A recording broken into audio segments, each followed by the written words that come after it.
ತಂದೆಯಾದ ದೇವರೇ, ಮತ್ತೊಂದು ಆವರ್ತಿ ನಿನಗೆ ಕೃತಜ್ಞತೆಯನ್ನು ಸಲ್ಲಿಸ್ತೇವೆ. ಕಳೆದ ಈ ದಿನವೆಲ್ಲ ನಮ್ಮನ್ನು ಅದ್ಭುತಕರವಾದ ರೀತಿಯಲ್ಲಿ ನಡೆಸಿ ಬೆಳಗಿನಿಂದ ಸಾಯಂಕಾಲವರೆಗೂ ನಮ್ಮ ಜೊತೆಗಾರನಾಗಿದ್ದು ನಮಗೆ ಬೇಕಾದ ಎಲ್ಲ ಅವಶ್ಯಕತೆಗಳನ್ನು ಪೂರೈಸಿ ಇದುವರೆಗೆ ನಡೆಸಿದ್ರಿ. ನಿಮ್ಗೆ ಸ್ತೋತ್ರ ಮಾಡ್ತೇವೆ. ಈ ಸಾಯಂಕಾಲ ಸಮಯದಲ್ಲಿ ತಂದೆಯಾದ ದೇವರೇ, ಮತ್ತೊಂದು ಆವರ್ತಿ ಒಂದು ಬೈಬಲ್ ಅಧ್ಯಯನ ಕ್ಲಾಸ್ಗೆ ನಾವು ಜಾಯ್ನ್ ಆಗುವಂತೆ ನಿನ್ ಕೃಪೆ ಮಾಡಿದ ಸ್ತೋತ್ರ. ಸೇರಿ ಬಂದಿರತಕ್ಕಂಥ ಎಲ್ಲರನ್ನು ಆಶೀರ್ವದಿಸು. ಅಷ್ಟು ಮಾತ್ರವಲ್ಲ ಕರ್ತನೆ, ಈ ದಿನ ಪಾಠ ತೆಗೆದುಕೊಳ್ಳುವಂತ ರಿಚರ್ಡ್ ಬ್ರದರ್ ಅವರಿಗೆ ಸಹ ಪ್ರಾರ್ಥನೆ ದೇವರೇ, ಅವ್ರ ಮೂಲಕ ಅನೇಕ ವಿಷಯಗಳನ್ನು ನಮಗೆ ತಿಳಿಯಪಡಿಸ್ಬೇಕೆಂದು ನಾವು ನಿನ್ನಲ್ಲಿ ಬೇಡ್ಕೊಳ್ತಾ ಇದ್ದೇವೆ. ಮತ್ತು ಸಹಾಯ ಮಾಡು, ನಮ್ಮನ್ನು ಬಲಪಡಿಸು. ಮತ್ತು ಯಾರಿಗೂ ಕೂಡ ನೆಟ್ವರ್ಕ್ ಪ್ರಾಬ್ಲಮ್ ಆಗದಂತೆ ನಿನ್ನ ವಾಕ್ಯಗಳನ್ನು ಸಂಪೂರ್ಣವಾಗಿ ಕೇಳಲಿಕ್ಕೆ ನಮಗೆ ಸಹಾಯ ಮಾಡು. ಕಲಿಯುವುದಕ್ಕೆ ನಮಗೆ ಜ್ಞಾನ ಕೊಡು. ಹಾಗೆ ಮಾಡಿದಕ್ಕಾಗಿ ನಿಮಗೆ ಸ್ತೋತ್ರ ಮಾಡುತ್ತಾ ಈ ಪ್ರಾರ್ಥನೆಯನ್ನು ನಿಮ್ಮ ಒಬ್ಬನೇ ಏಕೈಕ ಕುಮಾರನು, ನಮ್ಮ ರಕ್ಷಕನು, ನಮ್ಮ ಒಡೆಯನಾದ ಯೇಸು ಕ್ರಿಸ್ತನ ಹೆಸರಿನಲ್ಲಿ ಬೇಡಿ ಹೊಂದಿದ್ದೇವೆ ತಂದೆಯೇ, amen. Amen. Thank you brother. Amen. Okay brother, thank you. ಕ್ರಿಸ್ತನ ಪ್ರೀತಿಯ ಸಹೋದರ ಸಹೋದರಿಯರೇ, ನಿಮ್ಮೆಲ್ಲರಿಗೂ ತಂದೆಯಾದ ದೇವರಿಂದಲೂ ಕರ್ತನಾದ ಯೇಸು ಕ್ರಿಸ್ತನ ಮೂಲಕ ಕೃಪೆ ಶಾಂತಿ ಉಂಟಾಗಲಿ. ಪ್ರೀತಿಯ ಸಹೋದರ ಸಹೋದರಿಯರೇ, ಓಕೆ, ಆಕ್ಚುಲಿ ಏನಪ್ಪಾ ಅಂದ್ರೆ ನನಗೆ ಟೈಮ್ ಕೆಲಸ ಮುಗಿಸ್ಕೊಂಡ್ಬಂದು ಕೆಲವೊಂದು ಪವರ್ ಪಾಯಿಂಟ್ ಎಲ್ಲ ರೆಡಿ ಮಾಡ್ತಾ ಇರ್ತೀನಿ, ಅಲ್ಲಿ ಟೈಮ್ ಆಗ್ಬಿಡುತ್ತೆ. ಹಾಗೆ ನಿಮ್ಗೆ ಓವರ್ ಆಗಿ ತಗೊಂಡ್ಬಿಟ್ರೆ ಸುಮ್ಮನೆ ತಗೊಂಡ್ಬಿಡ್ಬೋದು. ಜಸ್ಟ್ ನಿಮ್ಗೆ ಅಲ್ಲಿ ಪಿಕ್ಚರ್ ಎಲ್ಲ ಕಾಣಿಸ್ಬೇಕಂದ್ಬಿಟ್ಟು ಅಲ್ಲಿಗೆ ಸ್ವಲ್ಪ ಟೈಮ್ ಆಗ್ಬಿಡುತ್ತೆ. ಸೊ ಅದರಿಂದ ನಾನು 7:15 ಟೈಮ್ ನಾನು ಬಂದು ರೀಚ್ ಆಗಿ ಪ್ರಿಪೇರ್ ಮಾಡೋಷ್ಟೇ ಸ್ವಲ್ಪ ಲೇಟ್ ಆಗುತ್ತೆ. ದಯವಿಟ್ಟು ಕ್ಷಮಿಸ್ಕೊಳ್ಳಿ. ಇಲ್ಲಿ ಓಕೆನಾ? ಸೊ ಲಾಸ್ಟ್ ಟೈಮ್ ನಾವು ಹೇಳಿದ್ವಿ. ಹಾಗಾಗಿ ಇವತ್ತಿನ ಒಂದು ವಿಷಯ ಅಂತ ನೋಡ್ಬೇಕಾದ್ರೆ ನಾವು ನೋಡ್ತಿರುವಂತ ಒಂದು ಪಾಠ, ಯಾವ ಒಂದು ಪಾಠ ನೋಡ್ಬೇಕಾಗಿದೆ?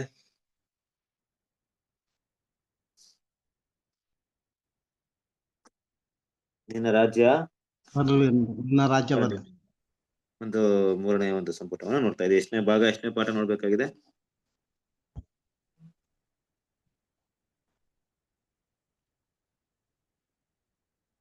ಎಷ್ಟನೇ ಪಾಠ?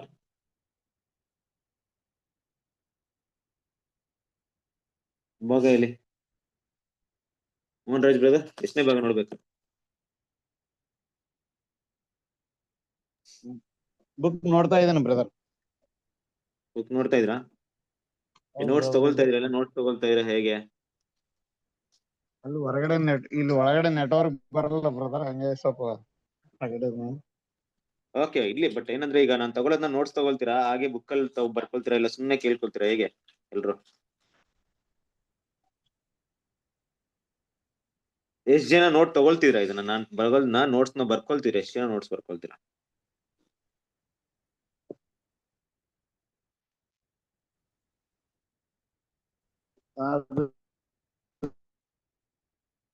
ಈಗ ನಾನ್ ಪ್ರತಿ ಸರಿ ಪಾಠ ಮಾಡೋದ್ನ ನೋಟ್ಸ್ ಆಗಿ ಕೈಯಲ್ಲಿ ಬರ್ಕೊಳ್ಳೋ ಕೆಲ್ಸ ಆಗ್ಲಿ, ಇಲ್ಲ ನಿಮ್ಮ ಕೈ ಮುಂದೆ ವ್ಯಾಲ್ಯೂಸ್ ನ ಇಟ್ಕೊಂಡು ಅಲ್ಲಿ ಮಾರ್ಕ್ ಮಾಡೋದಾಗ್ಲಿ, ಇದು ಕೆಲ್ಸ ಎಷ್ಟ್ ಜನ ಮಾಡ್ತಿದ್ದೀರಾ? ಎಷ್ಟ್ ಜನ ಅದ್ ಮಾಡ್ಕೊಳ್ತಿದ್ದೀರಾ? ಯಾರು ಮಾಡ್ತಾ ಇದೀರಾ?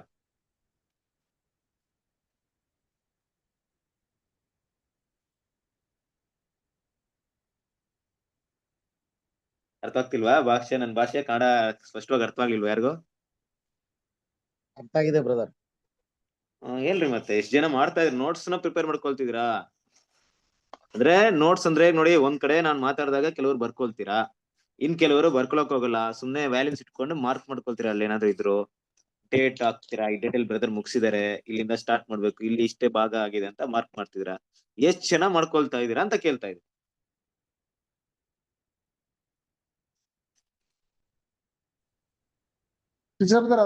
ದಿನ ರಾಜ್ಯ ಬರಲಿ ಪುಸ್ತಕದಲ್ಲಿ ಇದು ಮಾಡ್ತೀವಿ, ಮಾರ್ಕ್ ಮಾಡ್ಕೊಂಡಿರ್ತಾರೆ ಎಲ್ಲಿ ತನಕ ಆಗಿದೆ ಏನಂತೇಳಿ ಕೇಳ್ತೀವಲ್ಲ ಅದನ್ನ. ಎಷ್ಟನೇ ಭಾಗ ಇವತ್ತು ನಾವು ನೋಡ್ಬೇಕಾಗಿರೋ ಭಾಗ? ಎಷ್ಟನೇ ಭಾಗ? 80ನೇ ಅಧ್ಯಾಯ. ಓಕೆ, ಭಾಗ ಎಷ್ಟು? ಯಾವ ಭಾಗ ನೋಡ್ಬೇಕಾಗಿದೆ?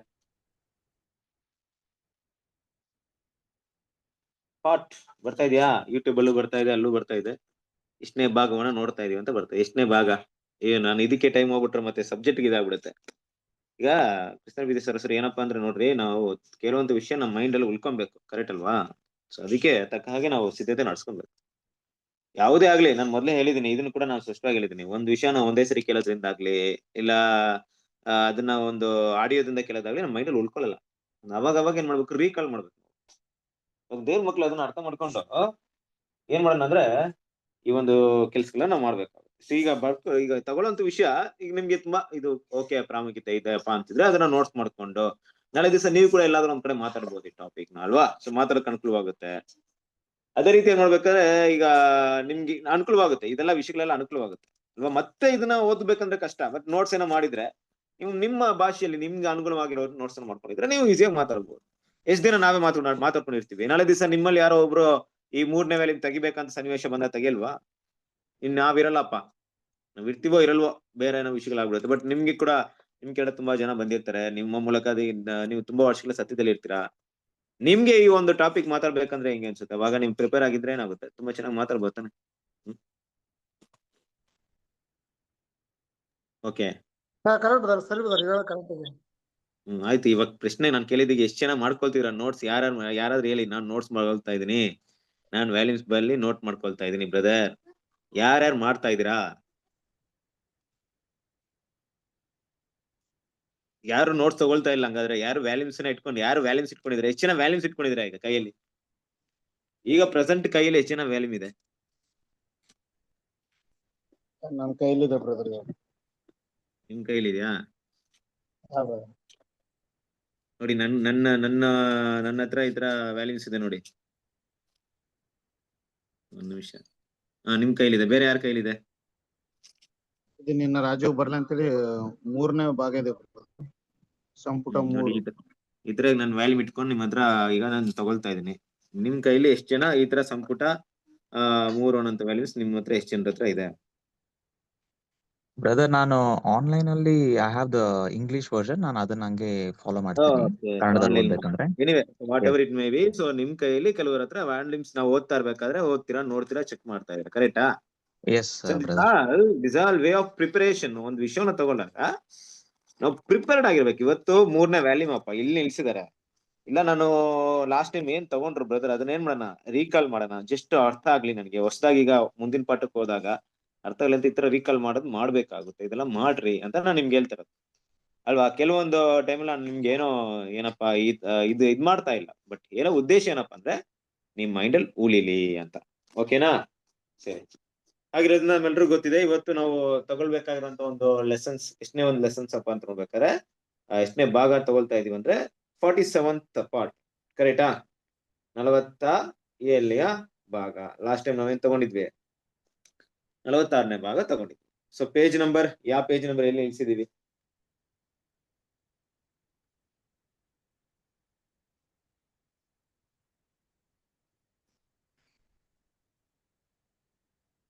ಪೇಜ್ ನಂಬರ್ ಈಗ 3ನೇ ಪೇಜ್ 87.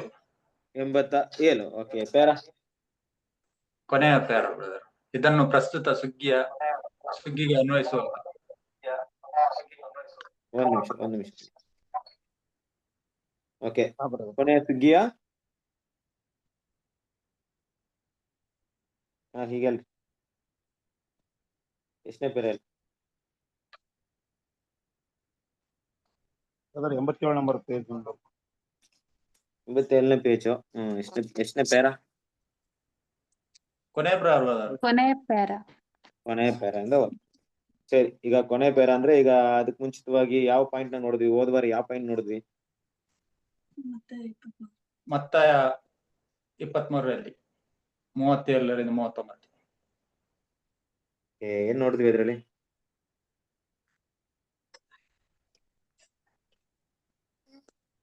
ಏನ್ ನೋಡಿದ್ವಿ ಅದ್ರಲ್ಲಿ? ಏನ್ ಟಾಪಿಕ್ ನೋಡಿದ್ವಿ?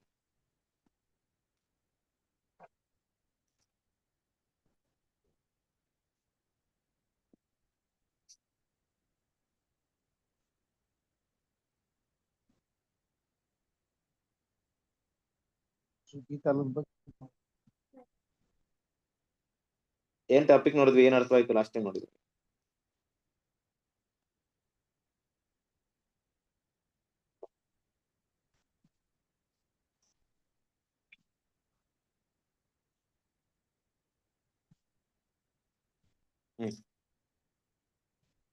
ಓಕೆ, ಕ್ರಿಸ್ತಲ್ ಪ್ರೀತಿಯ ಸರಿ ಇದೆ.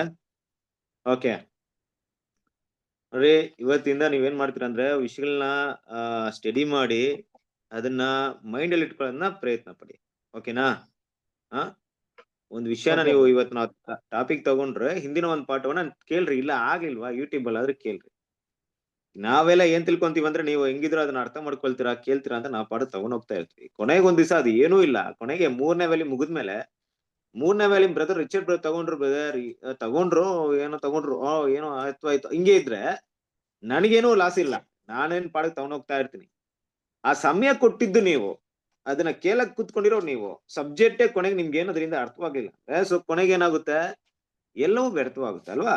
ರೀಕಾಲ್ ಮಾಡ್ಬೇಕು ನೀವು, ವಿಷಯವನ್ನ ರೀಕಾಲ್ ಮಾಡ್ಕೊಳ್ರಿ. ನೋಡಿ ಲಾಸ್ಟ್ ಟೈಮ್ ನಾವು ನೋಡಿದಾಗ ಸುಗ್ಗಿಯ ವಿಷಯಕ್ಕೆ ಸಂಬಂಧಪಟ್ಟ ಹಾಗೆ ಕರ್ತನಾದ ಯೇಸು ಕ್ರಿಸ್ತನ ಒಂದು ಮೊದಲನೇ ಬರುವಿಕೆಯಲ್ಲಿ ನಡೆದಂತ ವಿಷಯ ಮತ್ತೆ ಈ ಒಂದು ಸುಗ್ಗಿಯ ಸುವಾರ್ತೆ ನಡೆಯುವಂತ ಸುಗ್ಗಿನ ಕಂಪೇರ್ ಮಾಡಿ ನೋಡಿದ್ವಿ, ಕರೆಕ್ಟಾ? ಹಲವಾರು ವಿಷಯಗಳನ್ನ ನೋಡಿದ್ವಿ, ಅಲ್ಲೇನ್ ನಡೀತು ಮತ್ತೆ ಇಲ್ಲೇ ನಡೀತಾ ಇದೆ. ಅದೇ ಒಂದು ಸುಗ್ಗಿಯಲ್ಲಿ ಅಲ್ಲಿ ಒಂದು ಕೊನೆಯ ಒಂದು ಹಂತದಲ್ಲಿ ಕರ್ತನಾದ ಯೇಸು ಏನ್ ಮಾಡ್ತಾರೆ, ಕತ್ತೆ ಮೇಲೆ ಬಂದು ಆ ಒಂದು ಜನ ಅವ್ರನ್ನ ಅಂಗೀಕರಿಸಿದ ಮೇಲೆ ಏನ್ ಮಾಡ್ತಾರೆ, ಅವನ್ನ ರಿಜೆಕ್ಟ್ ಮಾಡ್ತಾರೆ. ಓಸನ ಅಂತ ಏನ್ ಮಾಡ್ತಾರೆ ಕರೀತಾರೆ. ಅದಾದ್ಮೇಲೆ ಏನ್ ಮಾಡ್ತಾರೆ, ಯೇಸು ಕ್ರಿಸ್ತನ ರಿಜೆಕ್ಟ್ ಮಾಡ್ತಾರೆ. ಸೊ ಇದನ್ನೆಲ್ಲ ನಾವೇನ್ ಮಾಡಿದ್ವಿ ಲಾಸ್ಟ್ ವೀಕ್ ಅಲ್ಲಿ ನಾವು ನೋಡಿದ್ವಿ ಅಲ್ವಾ? ಅದ್ರಲ್ಲಿ ನಮ್ಗೊಂದ್ ಪಾಠ ಏನಪ್ಪಾ ಇತ್ತು ಅಂದ್ರೆ, ಅಲ್ಲಿ ಅವ್ರು ಯೇಸು ಕ್ರಿಸ್ತನ ಅಂಗೀಕರಿಸಿ ಅವ್ರು ರಿಜೆಕ್ಟ್ ಮಾಡಿಲ್ಲ, ಯೇಸು ಕ್ರಿಸ್ತನ ಅವ್ರ ರಿಜೆಕ್ಟ್ ಮಾಡಿದ್ರು ಅನ್ನೋ ವಿಷಯವರು ಕೂಡ ನೋಡಿದ್ವಿ. ಇದೆಲ್ಲ ನಾವು ನೋಡಿದ್ವಾ? ನೆನಪಿದ್ಯಾ? ನಾನು ಹೇಳ್ತಾರೆ ನೆನಪು ಬರ್ತಾ ಇದೆಯಾ? ಯೇಸು ಕ್ರಿಸ್ತನ ಅವರ ರಿಜೆಕ್ಟ್ ಮಾಡಿದ್ರು ಯಾವ ರೀತಿಯಲ್ಲಿ ಅಂದ್ರೆ, ನೋಡ್ರಿ ಅವ್ರಿಗೆ ದೇವ್ರು ಕೊಟ್ಟಂತ ಕೃಪೆ ಸಮಯದಲ್ಲಿ ಅವರು ಕ್ರಿಸ್ತನ ಅಂಗೀಕರಿಸಲಿಲ್ಲ. ಅದಕ್ಕೆ ಏನಂತ ಹೇಳ್ತಾರೆ, ಯೆರೂಸಲೇಮೇ ಪ್ರವಾದಿಗಳ ಪ್ರಾಣ ತೆಗೆಯುವವಳೆ, ದೇವರನ್ನೇ ಬಳಿ ಕಳಿಸಿಕೊಟ್ಟವರನ್ನು ಕಲ್ಲೆಸೆದುಕೊಳ್ಳುವವಳೆ, ಕೋಳಿ ತನ್ನ ಮರಿಗಳ ರೆಕ್ಕೆಗಳ ಕೆಳಗೆ ಕೂಡಿಸಿಕೊಳ್ಳುವಂತೆ ನಿನ್ನ ಮಕ್ಕಳನ್ನು ಕೂಡಿಸಿಕೊಳ್ಳಲು ನನಗೆ ಎಷ್ಟೋ ಸಾರಿ ಮನಸ್ಸಾಯ್ತು, ಆದ್ರೆ ನಿಮಗೆ ಮನಸ್ಸಿಲ್ಲದೆ ಹೋಯ್ತು ಅನ್ನೋ ವಿಷಯವನ್ನ ಹೇಳ್ತಾರೆ. ಅಂದ್ರೆ ಆ ಒಂದು ಇಸ್ರೇಲ್ ಜನ ಕಂಪ್ಲೀಟ್ ಆಗಿ ಏನ್ ಮಾಡಿದ್ರು, ರಿಜೆಕ್ಟ್ ಮಾಡ್ಬಿಟ್ರು.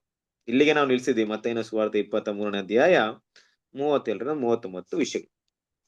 ಸೊ ಈ ಒಂದು ದಿನದಲ್ಲಿ ನೋಡ್ಬೇಕಾದ್ರೆ ಅದೇ ಒಂದು ದಿನದ ಪ್ಯಾರಲಲ್ ಟಾಪಿಕ್ ನೋಡ್ತಾ ಇದ್ವಿ. ಅಂದ್ರೆ ಸುವಾರ್ಥ ಯುಗದ ಏನಂತ ಕರಿತೀವಿ, ಒಂದು ಸುವಾರ್ಥ ಯುಗದ ಆರಂಭ ನೀವು ತಗೊಂಡಾಗ ಪಂಚಶತಮ ದಿನದಲ್ಲಿ ಅದು ಆರಂಭವಾಯ್ತು.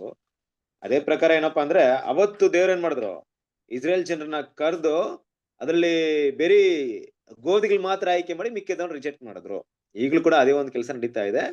ಆ ಒಂದು ವಿಷಯದ ಬಗ್ಗೆ ಮುಂದಿನ ಪಾಠದಲ್ಲಿ ಏನ್ ಮಾಡ್ತಾರೆ ತಿಳಿಸ್ತಾ ಇದ್ದಾರೆ. ಸೊ ಆ ಪಾಠನ ಓದೋಣ. ಪೇಜ್ ನಂಬರ್ 87 ಲಾಸ್ಟ್ ಪೇರಾ, ಅಂದ್ರೆ ಆದ್ರೆ ಹೆಸರು ಮಾತ್ರ ಅನ್ನುವಂತ ಟಾಪಿಕ್ ಗಿಂತ ಮೇಲಿರುವಂತ ಟಾಪಿಕ್ ಓದ್ರಿ ಅದು.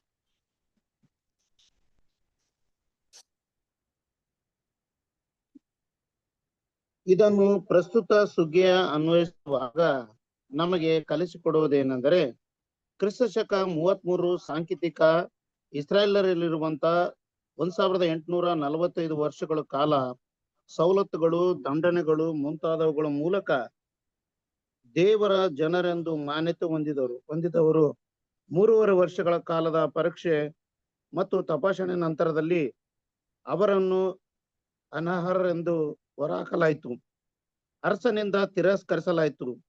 ಅದರಂತೆ ಈ ಪ್ರಸ್ತುತ ಸುಗ್ಗಿಯಲ್ಲಿ ಅದೇ ರೀತಿಯಲ್ಲಿ 3.5 ವರ್ಷ ತಪಾಸಣೆ ನಂತರ ಮತ್ತು ಅದೇ ರೀತಿಯ 1845 ವರ್ಷಗಳು ಸವಲತ್ತುಗಳು, ದಂಡನೆಗಳು ಮುಂತಾದವುಗಳ ಅಂತ್ಯಕಾಲದಲ್ಲಿ ನಾಮಾಂಕಿತ ಕ್ರೈಸ್ತ ಪ್ರಪಂಚವು ಅವರು ಇನ್ನು ಮುಂದೆ ಯಾವುದೇ ಭಾಗ್ಯವನ್ನು ಆತನಿಂದ ಹೊಂದಿಕೊಳ್ಳಲು ಅಥವಾ ಆತನಿಂದ ಯಾವುದೇ ರೀತಿಯಲ್ಲಿ ಮಾನ್ಯ ಮಾಡಲು ಅವರು ಅನರ್ಹರೆಂದು ಅವನನ್ನು ತಿರಸ್ಕರಿಸಲಾಗುವುದು. Thank you.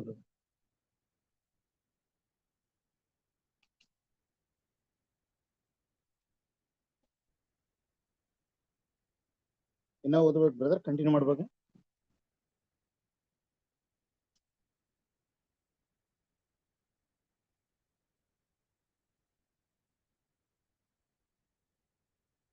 Okay, sorry disconnect ಆಯ್ತು. ಕೇಳಿಸ್ತಾ ಇದೆಯಾ ನನ್ನ ವಾಯ್ಸು?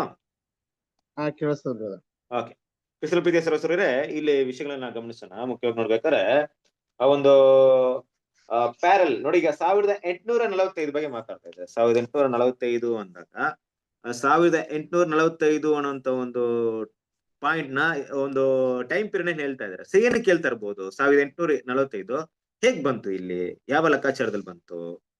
ಏನಾದ್ರು ಗೊತ್ತಿದ್ಯಾ 1845 ಹೇಗ್ ಬಂತ ಅಂದ್ಬಿಟ್ಟು? ಕ್ರಿಸ್ತನ ಮರಣದ ನಂತರ ಬ್ರದರ್.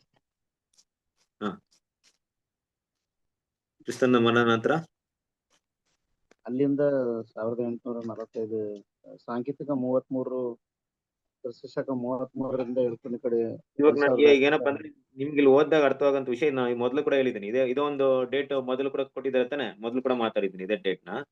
ನೋಡ್ರಿ ನೀವು ಇದ್ರಲ್ಲಿ ಪೇಜ್ ನಂಬರ್ ಅದೇ ಒಂದು ಪೇಜ್ ನಲ್ಲಿ ಫಸ್ಟ್ ಪ್ಯಾರಾದಲ್ಲಿ ಕೂಡ ಇದೇ ಟಾಪಿಕ್ ಬಂತು. ಹಿಂದಿನ ಪ್ಯಾರಾದಲ್ಲಿ ಕೂಡ 1845 ಅಂತ ಟಾಪಿಕ್ ಬಂದಿದೆ. ಸೊ ಓಕೆ, ಇಲ್ಲಿ 1845 ಅಂತ ಹೇಳೋದಕ್ಕೆ ಏನು ಲೆಕ್ಕಾಚಾರ ತಗೊಂಡಿದ್ದಾರೆ, ಏನಕ್ಕೆ 1845 ತಗೊಂಡಿದ್ದಾರೆ?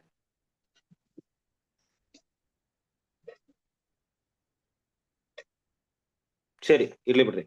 ನೋಡ್ರಿ, ಕ್ರಿಸ್ತ ಶಕ 33ಕ್ಕೆ 1874 ಹಾಕ್ರಿ. 1874 ಹಾಕಿ ಎಲ್ಲಿ ಬರುತ್ತೆ?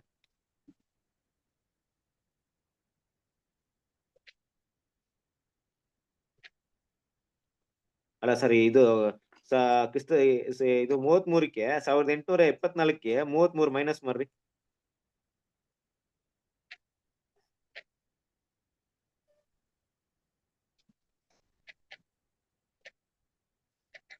ಲೆಕ್ಕಾಚಾರ ಏನೋ ಬಂತ?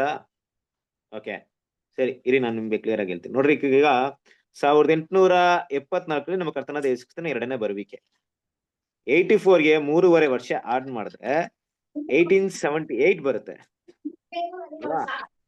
1878 ನ ಎಲ್ಲಿಂದ ತಗೊಳ್ತೀವಿ ಅಂದ್ರೆ 1878 ಎಲ್ಲಿಂದ ತಗೊಳ್ತೀವಿ ಅಂದ್ರೆ ಕ್ರಿಸ್ತ ಶಕ 33ರಿಂದ ತಗೊಳ್ತಾ ಇದೀವಿ. ಕ್ರಿಸ್ತ ಶಕ 33ರಿಂದ ನೀವು 1848ಗೆ 33 ಮೈನಸ್ ಮಾಡಿದ್ರೆ ಎಲ್ಲಿ ಬರುತ್ತೆ ಅಂದ್ರೆ 1845 ಬರ್ತಾ ಇದೆ. ಈ 1845 ಏನಪ್ಪಾ ಅಂದ್ರೆ ಒಂದ್ ರೀತಿಯಲ್ಲಿ ಇಸ್ರೇಲ್ ಡಬಲ್ ಅನ್ನೋಂಥ ವಿಷಯವನ್ನ ಇಲ್ಲಿ ಸೂಚಿಸ್ತಾ ಇದೆ. ಇಸ್ರೇಲ್ ಡಬಲ್ ಅಂದ್ರೆ ಗೊತ್ತಾ ನಿಮ್ಗೆ? ಇಸ್ರೇಲ್ 2 ಪಟ್ಟು ಅನ್ನೋಂಥ ವಿಷಯ ಗೊತ್ತಿದೆಯಾ? ಟಾಪಿಕ್ ಕೇಳಿದಿರಾ? ಯಾರಾದ್ರೂ ಕೇಳಿದ್ರಾ? ನಿಮ್ಮಲ್ಲಿ ಯಾರಾದ್ರೂ ಕೇಳಿದ್ರೆ ಕೇಳಿದ್ವಿ ಬ್ರದರ್ ಅಂತ ಹೇಳಿ, ಇಲ್ಲ ಅಂದ್ರೆ ಅದ್ರ ಬಗ್ಗೆ ಸ್ವಲ್ಪ ಮಾತಾಡೋಣ.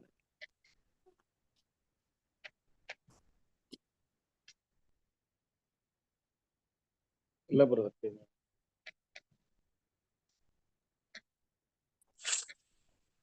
ಓಕೆ, ಸರಸರೇ, ಯಾಕೋಬನ ಕಾಲದಿಂದ ಏನ್ ಮಾಡ್ತಾರೆ, ನಾನು ನಿಮ್ಗೆ ಏನ್ ಮಾಡ್ತೀನಿ 2ರಷ್ಟು ನಿಮ್ಗೆ ದಂಡನೆಯನ್ನ ಕೊಡ್ತೀನಿ ಅಂತ ಹೇಳ್ತಾ ಇರ್ತಾರೆ. ಯಾಕೋಬನ ಒಂದು ಇಸ್ರೇಲ್ ಸ್ಥಾಪನೆ ಆಗಿದ್ರಿಂದ AD 33 ವರ್ಗು ಎಷ್ಟಪ್ಪ ಆಗುತ್ತಂದ್ರೆ 1845 ವರ್ಷಗಳಾಗುತ್ತೆ. ಆದ್ರೂ ಕೂಡ ಏನ್ ಮಾಡಿಲ್ಲ, ಕರ್ತನಾದ ಯೇಸು ಕ್ರಿಸ್ತನ ಅವ್ರು ರಿಜೆಕ್ಟ್ ಮಾಡಿಲ್ಲ, ಅಕ್ಸೆಪ್ಟ್ ಮಾಡಿದ ಪರವಾಗಿ ಮತ್ತೆ ಏನ್ ಮಾಡ್ತಾರೆ, ಡಬಲ್ ಮಾಡ್ತಾರೆ ತಂದೆ ದೇವರು. ಮತ್ತೆ 1845 ಅಲ್ಲಿಂದ ಆಡಾಗ್ಬೇಕು ಅಲ್ವಾ? ಯಾಕೋಬನಿಂದ ಇಸ್ರೇಲ್ ಫಾರ್ಮ್ ಆಗಿದ್ರಿಂದ ಅಲ್ಲಿಂದ ನಾವು ಲೆಕ್ಕಾಚಾರ ತಗೊಂಡ್ರೆ 33ರಲ್ಲಿ 1845 ವರ್ಷ ಕಂಪ್ಲೀಟ್ ಆಗುತ್ತೆ. ಒಂದು ಪಾರ್ಟ್ ಮೆಸ್ಸಿಯನ್ ಬರೋವರೆಗೂ, ದೇವ್ರ ವಾಗ್ದಾನ ಅಲ್ಲಿಂದ ಇಸ್ರೇಲ್ ಸ್ಥಾಪನೆ ಆಗಿದ್ರಿಂದ ಮೆಸ್ಸಿಯನ್ ಬರೋವರೆಗೂ 1845 ವರ್ಷಗಳು ಮುಕ್ತಾಯವಾಗುತ್ತೆ.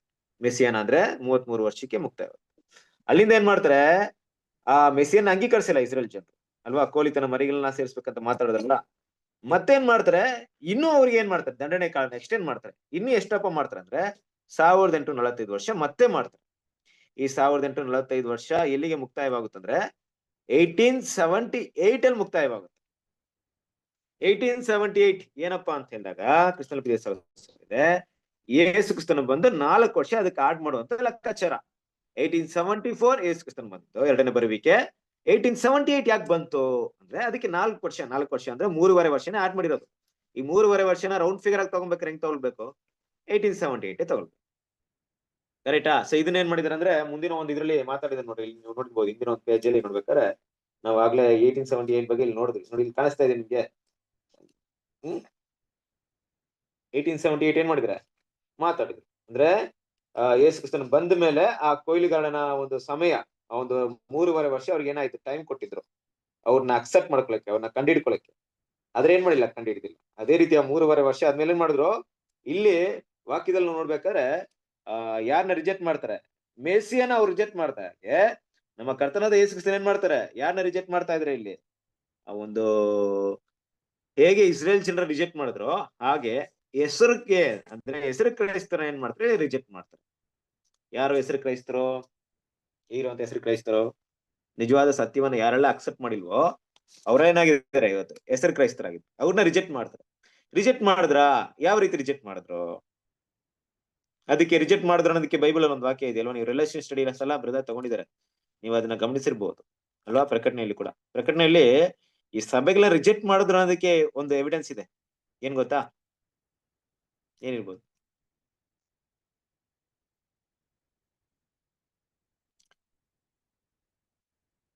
ಈಗ ನಮ್ಮ ಕರ್ತನಾದ ಯೇಸು ಕ್ರಿಸ್ತನು ಬಂದು ಈ ಮಹಾಬಾಬಿಲೋನ್ ಏನ್ ಮಾಡಿದ್ರು? ಕಂಪ್ಲೀಟ್ ಆಗಿ ರಿಜೆಕ್ಟ್ ಮಾಡಿದ್ರು. ಅವನೇನ್ ಮಾಡಿದಾರೆ? ರಿಜೆಕ್ಟ್ ಮಾಡಿದಾರೆ ಅನ್ನೋದಕ್ಕೆ ಒಂದು ವಾಕ್ಯ ಇದೆ. ಏನಿದೆ? ಬಿದ್ದಳು ಬಿದ್ದಳು ಬಾಬೆಲೆಂಬ ನಗರಿ ಬಿದ್ದಳು. ಓಕೆ, ಬಿದ್ದಲು ಬಿದ್ದಲು ಬಾಬೆಲೆಂಬ ನಗರಿ ಬಿದ್ದಲು. Correct, very good. ನಿಮ್ಗೆ ಎಲ್ಲಿ ಬರುತ್ತೆ? ಪ್ರಕಟಣೆಯಲ್ಲಿ ಬರುತ್ತೆ. ಬೇರೆ ಏನಿದೆ?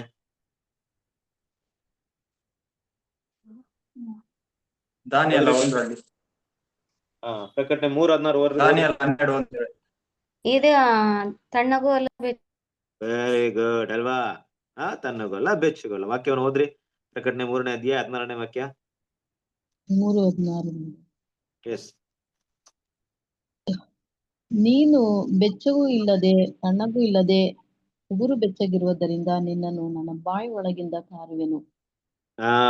ಅಲ್ವಾ? ಇದು ಯೇಸು ಕ್ರಿಸ್ತನ 2ನೇ ಬರುವಿಕೆಯಲ್ಲಿ ನಡೀತಿರುವಂತ ಘಟನೆ. ಯೇಸು ಕ್ರಿಸ್ತನ 7ನೇ ಸಭೆ ಕಾಲದಲ್ಲಿ ಬಂದಿದ್ದಾರೆ. ಬಂದಿರ್ಬೇಕಾದ್ರೆ ಅವ್ರು ನೋಡ್ಬೇಕಾದ್ರೆ ಆ ಸಭೆ 7 ಕಾಲದ ಸಭೆಯಲ್ಲಿ ಕೊನೆ ಕಾಲದ ಸಭೆ ಹೆಂಗಿದೆ ಅಂದ್ರೆ, ಕ್ರೈಸ್ತ ಸಮುದಾಯದಲ್ಲಿ ನೀನೇನಿಲ್ಲ, ತನ್ನಗೂ ಇಲ್ಲ, ಬೆಚ್ಚಗೂ ಇಲ್ಲ, ತನ್ನಗೂ ಇಲ್ಲ, ಅದರಿಂದ ನಾನು ಏನ್ ಮಾಡ್ತೀನಿ, ವಾಂತಿ ಮಾಡ್ಬಿಡ್ತೀನಿ ಅಂತ ಹೇಳ್ತಾರೆ. ವಾಂತಿ ಮಾಡ್ತೀನಿ ಅಂದ್ರೆ ಏನಪ್ಪ ಅರ್ಥ ಅಂದ್ರೆ, ಒಂದು ಏನು ಗೊತ್ತಿಲ್ಲದೆ ಇದ್ರು ಏನಾದ್ರು ಕಳಿಸ್ಕೊಡ್ಬೋದು, ಇಲ್ಲ ದೇವರನ್ನ ಏನಾದ್ರು ಹೊಂದ್ಕೊಂಡಿರ್ಬೇಕು. ಬಟ್ ಏನು ಇಲ್ದೇ ಕಂಡೀಷನ್ ಅಲ್ಲಿ ಎಲ್ಲಾ ಏನು ಇಲ್ದೇ ಇದ್ರು ಎಲ್ಲ ಇರೋ ರೀತಿಯಲ್ಲಿ ನಟನೆ ಮಾಡ್ಕೊಂಡು ನಾವೇ ಸರ್ವ ಸಂಪೂರ್ಣನು, ನಾನು ಐಶ್ವರ್ಯವಂತನು, ಆ ರೀತಿಯಾಗಿ ಒಂದು ಭಾವನೆ ಇರೋದ್ರಿಂದ ಏನ್ ಮಾಡುದು ದೇವರು, ಕರ್ತನಾದ ಯೇಸು ಕ್ರಿಸ್ತನು ಆ ಒಂದು ಸಭೆನ ಕಂಪ್ಲೀಟ್ ಆಗಿ ರಿಜೆಕ್ಟ್ ಮಾಡಿದ್ರು. ಸೊ ರಿಜೆಕ್ಟ್ ಮಾಡಿದ್ರು ಅನ್ನೋದಕ್ಕೆ ಏನಪ್ಪಾ ಎವಿಡೆನ್ಸ್ ಅಂದ್ರೆ, ದೇವ್ರು ಇವತ್ತು ಏನ್ ಮಾಡಿದಾರೆ ಅಂದ್ರೆ, ಈ ಎಂಟೈರ್ ಬಾಬಿಲೋನ್ ಸಿಸ್ಟಮ್ ನ ಅವ್ರ ಕಡೆ ಕಿವಿಗೊಡ್ತಾ ಇಲ್ಲ. ಕಂಪ್ಲೀಟ್ ಆಗಿ ಏನ್ ಮಾಡಿದ್ರು ಅವ್ರನ್ನ ರಿಜೆಕ್ಟ್ ಮಾಡಿದ್ದು. ಯೇಸು ಕ್ರಿಸ್ತನ ಒಂದ್ ಮೊದಲನೇ ಬರುವಿಕೆಯಲ್ಲಿ ಅವ್ರನ್ನ ಓಸನ ಅಂತ ಹಾಡಿ, ಅದಾದ ನಂತರ ಯೇಸು ಕ್ರಿಸ್ತ ಹೇಳ್ತಾರೆ ಕೋಳಿತನ ಮರಿಗಳನ್ನ. ಅದೇ ರೀತಿಯಲ್ಲಿ ಯೇಸು ಕ್ರಿಸ್ತನ 2ನೇ ಬರುವಿಕೆಯಲ್ಲಿ ಬಂದ್ ಏನ್ ಮಾಡ್ತಾರೆ, ಆತನ ಕಣ್ಣಿಡಿತಾರ, ಆತನ ಗುರುತಿಡಿತಾರ ಅಂದ್ಬಿಟ್ಟು ನೋಡಿದಾಗ ಈ ಹೆಸರು ಕ್ರೈಸ್ತರು ಏನ್ ಮಾಡಿಲ್ಲ, ಸತ್ಯದ ವಾಕ್ಯಕ್ಕೆ ಕಿವಿಗೊಡ್ಲಿಲ್ಲ, ದೇವರ ವಾಕ್ಯದ ಪ್ರಕಾರವಾಗಿ ಯೇಸು ಕ್ರಿಸ್ತನ ಕಂಡಿಡಿಲಿಲ್ಲ. ಅದಕ್ಕೆ ಏನ್ ಮಾಡ್ಬಿಟ್ರು, ಅವ್ರನ್ನ ಕಂಪ್ಯೂಟರ್ ರಿಜೆಕ್ಟ್ ಮಾಡ್ಬಿಟ್ರು. ಅಂದ್ರೆ ಸಿಂಪಲ್, ಅವ್ರಿಗೆ ಯಾವುದೇ ರೀತಿಯ ದೇವರಿಂದ ಬರುವಂತ ಆಶೀರ್ವಾದ ಆಗ್ಲಿ ಸತ್ಯ ಆಗ್ಲಿ ಸಿಗಲ್ಲ. ಸಿಗ್ತಾ ಇದೆಯಾ ಬಾಬಿಲೋನ್ಗೆ? ಏನಾದ್ರು ಸಿಗ್ತಾ ಇಲ್ಲ ಅಲ್ವಾ? ಯಾವುದೇ ಟ್ರೂತ್ ಇಲ್ಲ ಅವರಿಗೆ, ಸತ್ಯ ಇಲ್ಲ ಅಲ್ವಾ? ವಾಂತಿ ಮಾಡಾಕಿದ್ದಾರೆ ಅಷ್ಟೇ.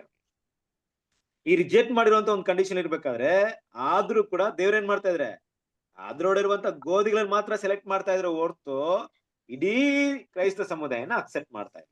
ಅದ್ರಲ್ಲಿ ಯಾರು ಗೋಧಿಗಳಿದಾರೆ, ಅದಕ್ಕೆ ಯಾವಾಗಲೇ ತಂಗಿ ಹೇಳಿದ್ರಲ್ಲ, ಬಿದ್ದಲು ಬಿದ್ದಲು ಬಾಬಿಲೋನ್ ಮಹಾನಗರಿ, ಬಾಬಿಲೋನ್ ಬಿಟ್ಟು ಹೊರಡೆ ಬನ್ರಿ ಅಂತ ಕರೀತಾರೆ. ಬಾಬಿಲೋನ್ನ ಗುಣಪಡಿಸೋಣ ಅಂತ ಪ್ರಯತ್ನ ಪಟ್ವಿ, ಆಗ್ಲಿಲ್ಲ ಅಂತ. ಅದಕ್ಕೆ ಮುಂದಿನ ವಿಷಯದಲ್ಲಿ ಅದ್ರ ಬಗ್ಗೆ ಮಾತಾಡ್ತಾರೆ. ಓದನ್ನ ಕಂಟಿನ್ಯೂ ಮಾಡಿ.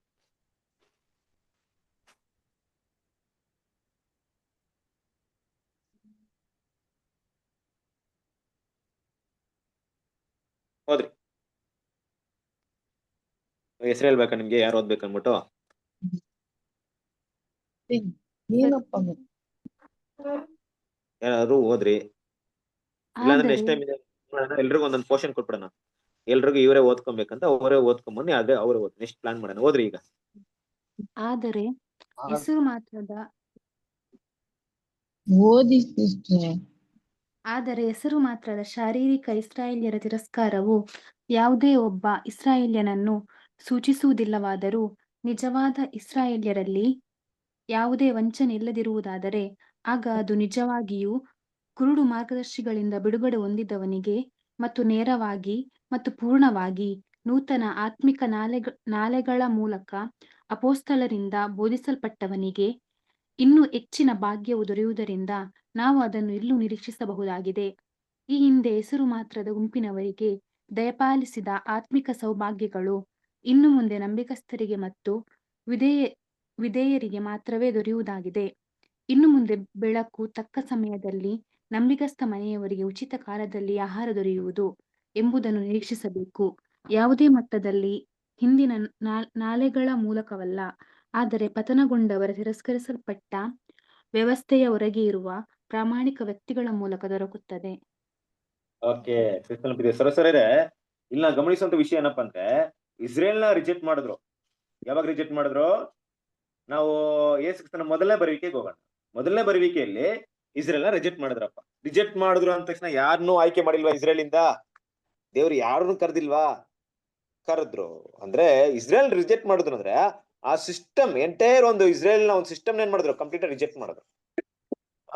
ಅವರ ಬಳಿಗೆ ಮತ್ತೆ ಹೇಗೆ ಯೇಸು ಕ್ರಿಸ್ತ 3.5 ವರ್ಷ ಸುವಾರ್ತೆ ಸಾರ್ಕೊಂಡು ಅದ್ಭುತ ಕಾರ್ಯಗಳು ಮಾಡ್ತಾ ಇದ್ದು, ಅವ್ರಿಗೆ ಸತ್ಯ ಇಲ್ಲಿ ಅವ್ರನ್ನ ಕರೆದು ಹಲವಾರು ಉಪದೇಶಗಳನ್ನ ಮಾಡಿ, ಅವ್ರು ಎಷ್ಟೇ ತಪ್ಪು ಮಾಡಿದ್ರು, ಎಷ್ಟೇ ಅವರು ಇದ್ ಮಾಡ್ಕೊಂಡ್ರು, ಅವ್ರ ದೇಶವನ್ನ ಬಿಟ್ಟು ಯೇಸು ಕ್ರಿಸ್ತ ಎಲ್ಲೂ ಹೋಗದೆ, ಇವ್ರು ಸರಿ ಇಲ್ಲಪ್ಪ, ಕಪೆರ್ನೌಮ್ ಹತ್ರ ಮಾತಾಡ್ತಾರೆ ಒಂದ್ಸರಿ, ಕಪೆರ್ನೌಮ್ ಹತ್ರ ಅಲ್ವಾ, ಕಪೆರ್ನೌಮ್ ನೀನು ಆಕಾಶದ ಮಟ್ಟಿಗೆ ನೀನು ಎತ್ತಲ್ಪಟ್ಟಿದ್ಯಾ, ಪಾತಾಳದವರೆಗೆ ನೀನು ತಗ್ಗಿಸಲ್ಪಡ್ತೀಯ ಅಂತ ಮಾತಾಡ್ತಾರೆ. ಅಂದ್ರೆ ನಿನಗೆ ಮಾಡಿದಂತ ಒಂದು ಉಪಕಾರಗಳನ್ನ, ಒಂದು ದೊಡ್ಡ ಮಹತ್ ಕಾರ್ಯಗಳನ್ನ ನಾನು ಸೊದೋಮ್ ಗೊಮೋರಕ್ಕೆ ಮಾಡ್ಕೊಂಡಿದ್ರೆ ಯಾವಾಗ್ಲೂ ಏನ್ ಮಾಡ್ತಿದ್ರು ಅವರು ಮಾನಸಾಂತರ ಹೊಂದ್ತಾ ಇದ್ರು ಅಂತ ಮಾತಾಡ್ತಾರೆ. ಅಂದ್ರೆ ಇಷ್ಟೆಲ್ಲ ನಿಂಗ್ ಮಾಡ್ತಾ ಇದ್ರು ಅಂದ್ರೆ 3.5 ವರ್ಷ ಯೇಸು ಕ್ರಿಸ್ತನು ಏನ್ ಮಾಡಿಲ್ಲ, ಎಲ್ಲೂ ಹೋಗ್ಲಿಲ್ಲ ಅವ್ರಿಗೆ ಕೊಟ್ಟಿದ್ದಂತ ಸಮಯದಲ್ಲಿ.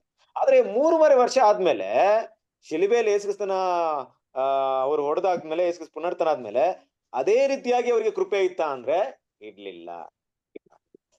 ಅವ್ರಿಗೆ ಆ ರೀತಿಯಾದಂತ ಸೌಕರ್ಯ ಅವ್ರ ಹತ್ರ ಮಾತ್ರ ಅಂತ ಇರ್ಲಿಲ್ಲ. ಅವರ ಕೃಪೆ ಸಮಯ ಏನಾಯ್ತು, ಕ್ರಮೇಣ ಕಡಿಮೆ ಮಾಡ್ಕೊಳ್ರಿ. ಸರಿ, ಕ್ರಮೇಣ ಏನಾಯ್ತು ಅಂದ್ರೆ ಆ ಕೃಪೆ ಸಮಯ ಕಡಿಮೆ ಆಗ್ತಾ ಬಂತು. ಹಾಗಂತ ದೇವ್ರೇನ್ ಮಾಡಿಲ್ಲ, ಇಸ್ರೇಲ್ ನ ರಿಜೆಕ್ಟ್ ಮಾಡಿದ್ರು, ಒಬ್ಬ ವೈಯಕ್ತಿಕ ವ್ಯಕ್ತಿ ಬಗ್ಗೆ ಮಾತಾಡ್ತಾ ಇಲ್ಲ. ವೈಯಕ್ತಿಕವಾಗಿರುವಂತ ಇಸ್ರೇಲ್ ಜನ ಯಾರೇ ಬಂದ್ರು ಅಂಗೀಕಾರ ಮಾಡ್ತಾ ಇದ್ರು. ಫಾರ್ ಎಕ್ಸಾಂಪಲ್ ಅಪೋಸ್ತಲ್ ಪಾಲ್ ಬಂದಿದ್ದ ಆಮೇಲೆನೆ, ನಾನು ಕಾಲಕ್ಕೆ ನಂತರವಾಗಿ ನಾನು ಏನ್ ಮಾಡಿದ್ದೀನಿ, ಹುಟ್ಟಿದೀನಿ ಅಂತ ಮಾತಾಡ್ತಾರೆ. ಅಂದ್ರೆ ಆ ಸಮಯದಲ್ಲಿ ಇರ್ಲಿಲ್ಲ, ಅಪೋಸ್ತಲರು ಆಯ್ಕೆ ಮಾಡಿದಾಗ ಅಪೋಸ್ತಲ್ ಪಾಲ್ ಇರ್ಲಿಲ್ಲ. ಆ 3.5 ವರ್ಷಗಳ ಸಮಯ ಮುಗಿದ್ಮೇಲೆ ಆ AD 36 ಅದಾದ ನಂತರ ಇರುವಂತಹ ಘಟನೆಗಳಲ್ಲಿ ಅಪೋಸ್ತಲ್ ಪಾಲ್ ಬರ್ತಾರೆ.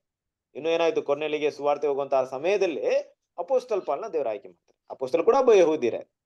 ಹಾಗಂತ ಇಸ್ರೇಲ್ ನ ಸಂಪೂರ್ಣ ರಿಜೆಕ್ಟ್ ಮಾಡಿದ್ರು ಅಂದ್ಬಿಟ್ಟು ಅಪೋಸ್ತಲ್ನ ಆಯ್ಕೆ ಮಾಡಿಲ್ವಾ? ಅನೇಕ ಇಸ್ರೇಲ್ ಜನರನ್ನ ದೇವ್ರು ಮತ್ತೆ ಕರೆದ್ರು.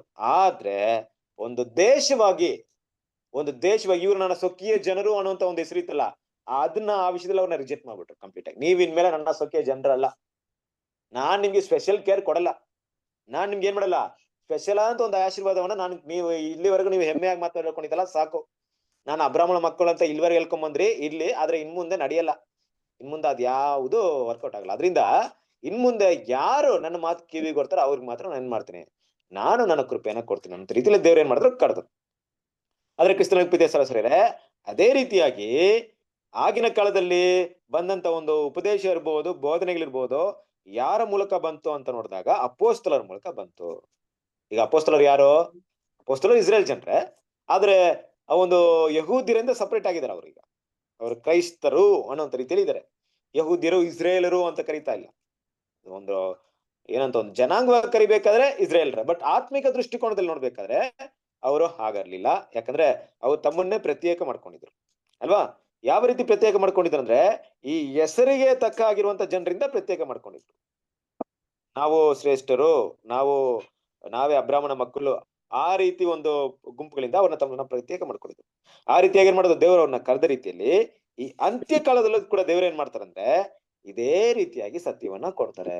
ಆದ್ರೆ ಯಾವ ರೀತಿ ಕೊಡಲ್ಲ ಅಂದ್ರೆ, ಈ ನಂಬಿಕೆ ಮನೆಯವರಿಗೆ ಏನ್ ಮಾಡ್ತಾರೆ, ಉಚಿತ ಕಾಲದಲ್ಲಿ ಆಹಾರವನ್ನು ದೊರೆಯುವುದು ಅಂತ ಹೇಳ್ತಾ ಇರ್ಬೇಕಾದ್ರೆ ಆ ತಕ್ಕ ಸಮಯದಲ್ಲಿ ನಂಬಿಕೆಯ ಮನೆಯವರಿಗೆ ಏನೋ ಆಗುತ್ತೆ, ಆಹಾರ ಸಿಗುತ್ತೆ.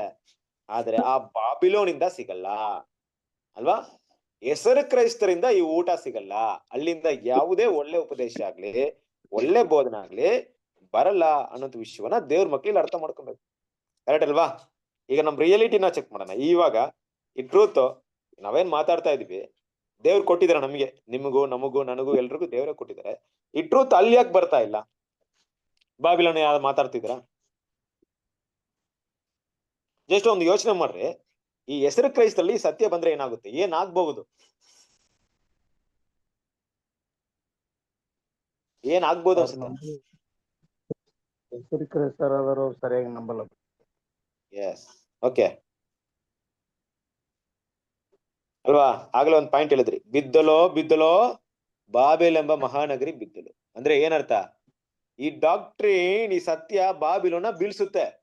ಬಾಬಿಲೋನ್ ನಿಂತ್ಕೊಂಡಿರೋದು ನರಕ ಅನ್ನುವಂತ ಸಬ್ಜೆಕ್ಟ್ ಅಸ್ಥಿವಾರದ ಮೇಲೆ ನಿಂತ್ಕೊಂಡಿದೆ. ಬಾಬಿಲೋನ್ ನಿಂತ್ಕೊಂಡಿರೋದು ಆತ್ಮ ಸಬ್ಜೆಕ್ಟ್ ಅಸ್ಥಿವಾರದ ಮೇಲೆ ನಿಂತ್ಕೊಂಡಿದೆ. ಬಾಬಿಲೋನ್ ನಿಂತ್ಕೊಂಡು ತ್ರಿಏಕತ್ವ ಅಂತ ಅಸ್ಥಿವಾರದ ಮೇಲೆ ನಿಂತ್ಕೊಂಡಿದೆ. ಇದನ್ನೆಲ್ಲ ಶೇಕ್ ಮಾಡುತ್ತಲ್ಲ ಈ ಸತ್ಯ, ಅದನ್ನ ಬಿಟ್ಟು ಬರಕ್ಕಾಗುತ್ತಾ? ವರ್ಷಾನುವರ್ಷ ಸಾವಿರಾರು ವರ್ಷಗಳವರೆಗೂ ಆ ಫೌಂಡೇಶನ್ ಇರುವಂತಹ ಸಬ್ಜೆಕ್ಟ್, ಆ ಸತ್ಯವನ್ನ ಎಲ್ಲ ಕೆಡವಿ ಬಿಸಾಡಕ್ಕಾಗುತ್ತಾ ಆ ಸಿಸ್ಟಮ್? ಆಗಲ್ಲ ಸರ್. ಅದಕ್ಕೆ ಏನ್ ಮಾಡ್ತಾ ಇದಾರೆ ದೇವರು? ಅವ್ರಂತೂ ಅಷ್ಟು ಸ್ಟ್ರಾಂಗ್ ಆಗಿ ಕಟ್ಬಿಟ್ಟಿದಾರೆ ಬಿಲ್ಡಿಂಗ್ ನ, ಅದನ್ನ ಬೀಳ್ಸಕ್ಕಾಗಲ್ಲ. ಆದ್ರೆ ಬಿಲ್ಡಿಂಗ್ ನ ಬಿಟ್ಟು ನೀವು ಈಚೆ ಬಂದ್ಬಿಟ್ರಿ ಅಲ್ವಾ. ನಾನ್ ಬಿಲ್ಡಿಂಗ್ ನ ಬೀಳಿಸ್ತಾ ಇದೀನಿ, ಅದ್ರೇನ್ ಮಾಡಿ ನೀವು ಬಿಲ್ಡಿಂಗ್ ನ ಬಿಟ್ಟು ಬನ್ನಿ. ಅವ್ರಂತೂ ಕೆಡವಲ್ಲ, ಅವ್ರು ಸತ್ಯಕ್ಕೆ ಕಿವಿ ಕೊಡ್ಬೇಕಾದ್ರೆ ಇದನ್ನೆಲ್ಲ ಕೆಡಬಿಟ್ಟು ಬರ್ಬೇಕು. ಆದ್ರೆ ಅದ ಕೆಲಸ ಮಾಡಕ್ಕಾಗಲ್ಲ ಅವ್ರಿಗೆ. ಅದರಿಂದ ಈ ಒಂದು ಸತ್ಯವನ್ನ ಅವ್ರು ಏನ್ ಮಾಡಕ್ಕಾಗಲ್ಲ, ಅಂಗೀಕರಿಸಕ್ಕಾಗಲ್ಲ. ಅದೇ ರೀತಿಯಾಗಿ ಯಾವಾಗ ಅವ್ರು ಸತ್ಯವನ್ನ ಅಂಗೀಕರಿಸಲ್ವೋ ಅವರ ಕಡೆಯಿಂದ ಸತ್ಯದ ಮಾತುಗಳು ಬರಲ್ಲ. ಕ್ರಿಸ್ತನ ಪ್ರೀತಿಯ ಸಹೋದರರೇ, ಯಾರೋ ಒಬ್ರಲ್ಲಿ ಪುಲ್ಪಿಟ್ ಮೇಲೆ ನಿಂತ್ಕೊಂಡು ನರಕ ಇಲ್ಲ ಅಂತ ಮಾತಾಡಕ್ಕಾಗಲ್ಲ ಅಲ್ವಾ.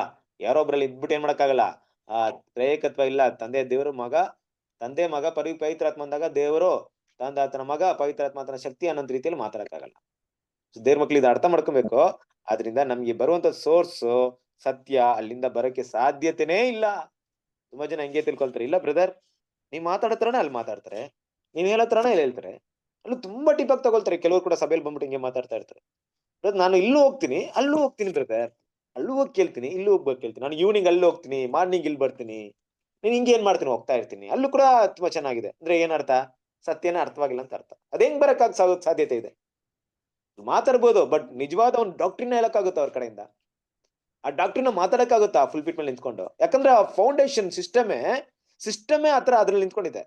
ಈ ಬೋಧನೆಗಳ ಮೇಲೆ ಆ ಸಿಸ್ಟಮ್ ಇರೋದು. ಈ ರೋಮನ್ ಕ್ಯಾಥಲಿಕ್ ಸಿಸ್ಟಮ್ ತಗೊಳ್ರಿ, ಅದರ ಸಿಸ್ಟಮ್ ಯಾವ್ದ್ರ ಮೇಲೆ ನಿಂತ್ಕೊಂಡಿದೆ? ಕ್ರಿಸ್ತನ ಪ್ರೀತಿಯ ಸಹೋದರರೇ ಅಲ್ವಾ. ಮಾಸ್ ನೋಡುವುದಲ್ವ ನಾವು, ಪರಿಶುದ್ಧ ಸ್ಥಳದ ಶುದ್ಧೀಕರಣದ ಬಗ್ಗೆ ನೋಡಿದ್ವಿ. ಆ ಮಾಸ್ ಅನ್ನೋಂತ ಒಂದು ಟಾಪಿಕ್ ನ ಕೆಳಬಿಟ್ಟು ಬರಕ್ಕಾಗುತ್ತೆ ಅವ್ರ ಕೈಯಿಂದ? ಸಂಪೂರ್ಣವಾಗಿ ಅದ್ರ ಮೇಲೆ ನಿಂತ್ಕೊಂಡಿದೆ ಅವರದ್ದು. ಅದನ್ನ ಕೆಡಬಿಟ್ಟು ಏನ್ ಮಾಡಕ್ಕಾಗಲ್ಲ, ಬರಕ್ಕೆ ಆಗಲ್ಲ. ನೋಡಿ, ಇದೆಲ್ಲ ಬೃಹದಾಕಾರವಾಗಿ ಬೆಳೆದಿರುವಂತ ಒಂದು ಆ ಡಾಕ್ಟ್ರಿನ್ ಮೇಲೆ ಬೆಳೆಸ್ಕೊಂಡಿರುವಂತ ನಂಬಿಕೆ ಅವ್ರದ್ದು. ಆ ಸಿಸ್ಟಮ್ ಇದೇ ಒಂದು ಡಾಕ್ಟ್ರಿನ್ ಮೇಲೆ ಬೆಳೆದು ಬಿಡುತ್ತೆ. ಅದ್ರಿಂದ ಏನ್ ಮಾಡಕ್ಕಾಗಲ್ಲ, ಬರಕ್ಕೆ ಆಗಲ್ಲ. ಅದರಿಂದ ದೇವ್ರು ಕರ್ತನ ಏನ್ ಮಾಡಿದ್ರು, ನಿಮ್ ಕೈಯಲ್ಲಂತವ್ರನ್ನ ಬಿಟ್ಟು ಬರಕ್ಕಾಗಲ್ಲಪ್ಪ, ಅದಕ್ಕೆ ನಾನೇನ್ ಮಾಡ್ತೀನಿ, ನಿಮ್ಮನ್ನ ಬಿಟ್ಟು ನಾನು ಹೋಗ್ಬಿಡ್ತೀನಿ, ನಿಮ್ಮನ್ನ ನಾನು ರಿಜೆಕ್ಟ್ ಮಾಡ್ತಾ ಇದ್ದೀನಿ. ಕರೆಕ್ಟ್ ಅಲ್ವಾ? ನೋಡ್ರಿ, ಒಬ್ಬನ್ನ ನೀವ್ ಕರಿತೀರಪ್ಪ, ನೀವ್ ಹೋಗೋ ಕಡೆ ಬನ್ರಿ ಅಂತ ಕರಿತೀರಾ. ಎಷ್ಟಂತ ಕರಿತೀರಾ? ಅವ್ರಿಗೋಸ್ಕರ ತುಂಬಾ ಏನ್ ಮಾಡ್ತೀರಾ, ರಿಕ್ವೆಸ್ಟ್ ಮಾಡ್ತೀರಾ, ಕರಿತೀರಾ. ಕೊನೆಗೊಂದ್ ದಿವಸ ಬರೋದೇ ಇಲ್ಲ ಅಂತ ಗೊತ್ತಾಗ್ಬಿಟ್ರೆ ಏನ್ ಮಾಡ್ತೀರಾ? ಬಿಟ್ಟು ಬರ್ತಾರದಷ್ಟೇ. ಅದನ್ನ ಏಸ್ಕಸ್ ಮಾಡ್ತಿರೋದು, ನೀವಂತೂ ಬರಲ್ಲ, ನಾನ್ ನಿಮ್ನ ಕೈ ಬಿಡ್ತೀನಿ, ಹೋಗ್ರಿ ಅಂತ ಬಿಟ್ಬಿಟ್ಟಿದ್ದಾರೆ. ಓಕೆನಾ? ಸೊ ಅದನ್ನ ಏನ್ ಮಾಡೋಣ, ಮುಖ್ಯವಾಗಿ ಇಲ್ಲಿ ಅರ್ಥ ಮಾಡ್ಕೊಳ್ಳೋಣ. ಕಂಟಿನ್ಯೂ ಮಾಡಿ. ನಮ್ಮ ಕರ್ತನು ತನ್ನ ಸೇವೆ ಕಾಲದಲ್ಲಿ ಮತ್ತು ಒಬ್ಬ ಅರಸನಾಗಿ ಆತನು ಯಹೂದಿ ಪದ್ಧತಿಯನ್ನು ತೆಗೆದುಹಾಕುವವರೆಗೆ ಶಾಸ್ತ್ರ ಪರಿಸರಗಳನ್ನು ಕೆಲವೊಮ್ಮೆ ಆತನು ಅವರನ್ನು ಜನರಿಗೆ ಮೋಸ ಮಾಡುವ ಕಪಟಿಗಳೆಂದು ಗದರಿಸಿದರು. ಅವರು ಜನರ ನ್ಯಾಯಬದ್ಧ ಶಿಕ್ಷಕರು ಎಂಬುದಾಗಿಯೂ ಮಾನ್ಯ ಪಡೆದವನಾಗಿದ್ದನು. ಇದು ಕರ್ತನ ಮಾತುಗಳಾದ ಶಾಸ್ತ್ರಿಗಳು ಪರಿಸರರು ಮೋಸೆ ಪೀಠದಲ್ಲಿ ಕುಳಿತುಕೊಂಡಿದ್ದಾರೆ.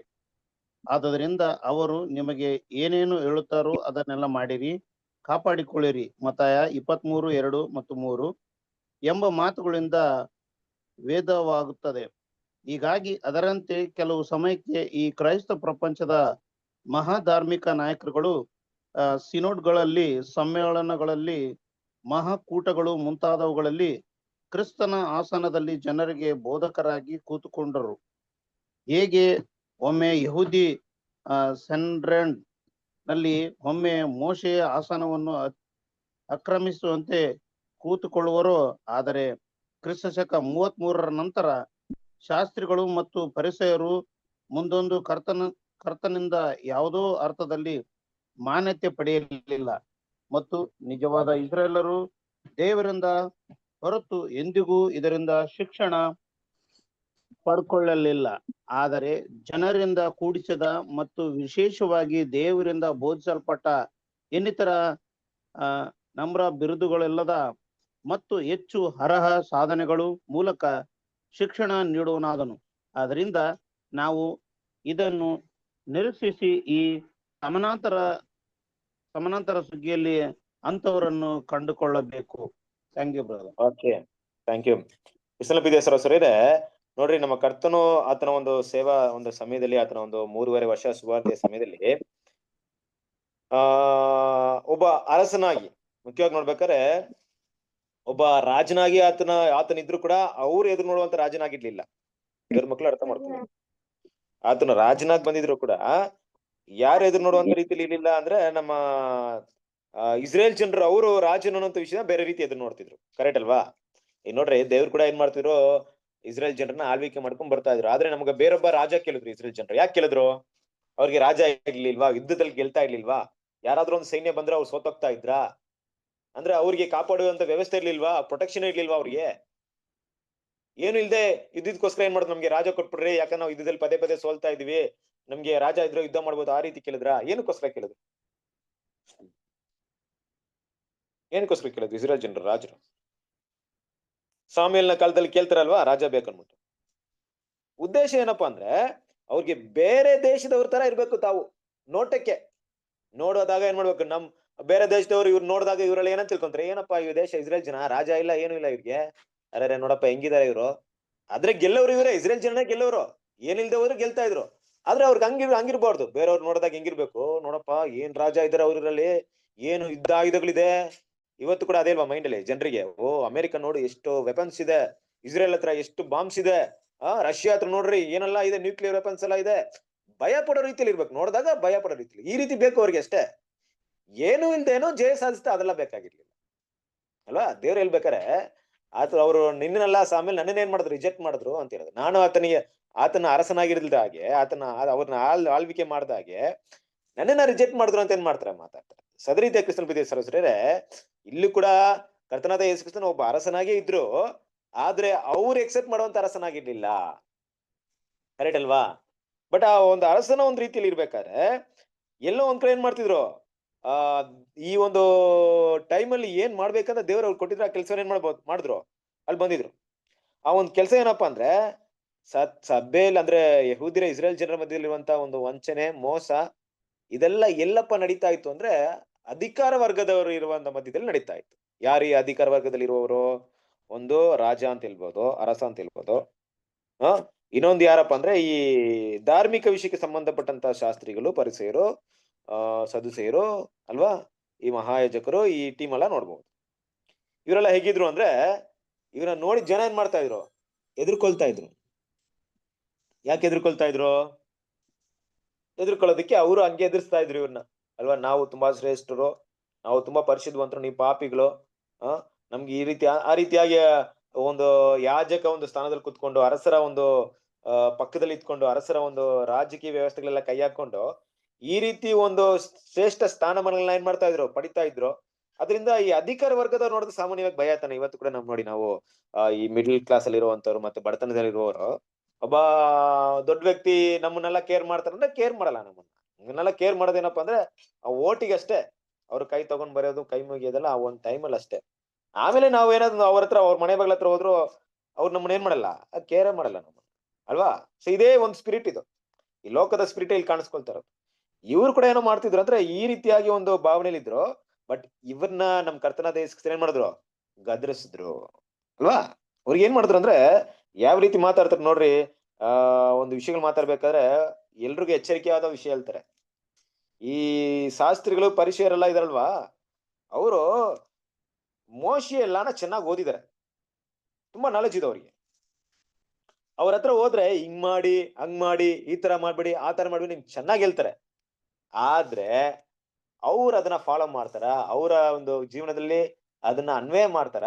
ಅವರ ಗುಣಲಕ್ಷಣಗಳಲ್ಲಿ ಮೋಶೆಯ ಒಂದು ಪ್ರಮಾಣ ವಿಷಯಗಳಿರ್ಬೋದು, ದೇವರ ವಿಷಯಗಳು ನೋಡ್ಬೋದು ಅಂತಾರೆ? ಖಂಡಿತ ನೋಡಕ್ಕಾಗಲ್ಲ. ಅದಕ್ಕೆ ಅವ್ರಿಗೆ ಏನಂತ ಹೆಸರಿಟ್ರು ಯೇಸು ಕ್ರಿಸ್ತನು? ಏನ್ ಹೆಸರು ಕೊಟ್ರು ಅವ್ರಿಗೆ?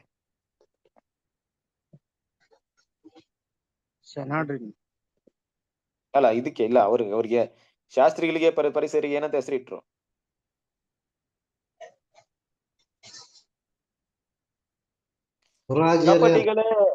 ಕಪಟಿಗಳೇ ಅಂತ ಗದರಿಸ್ತಾರ?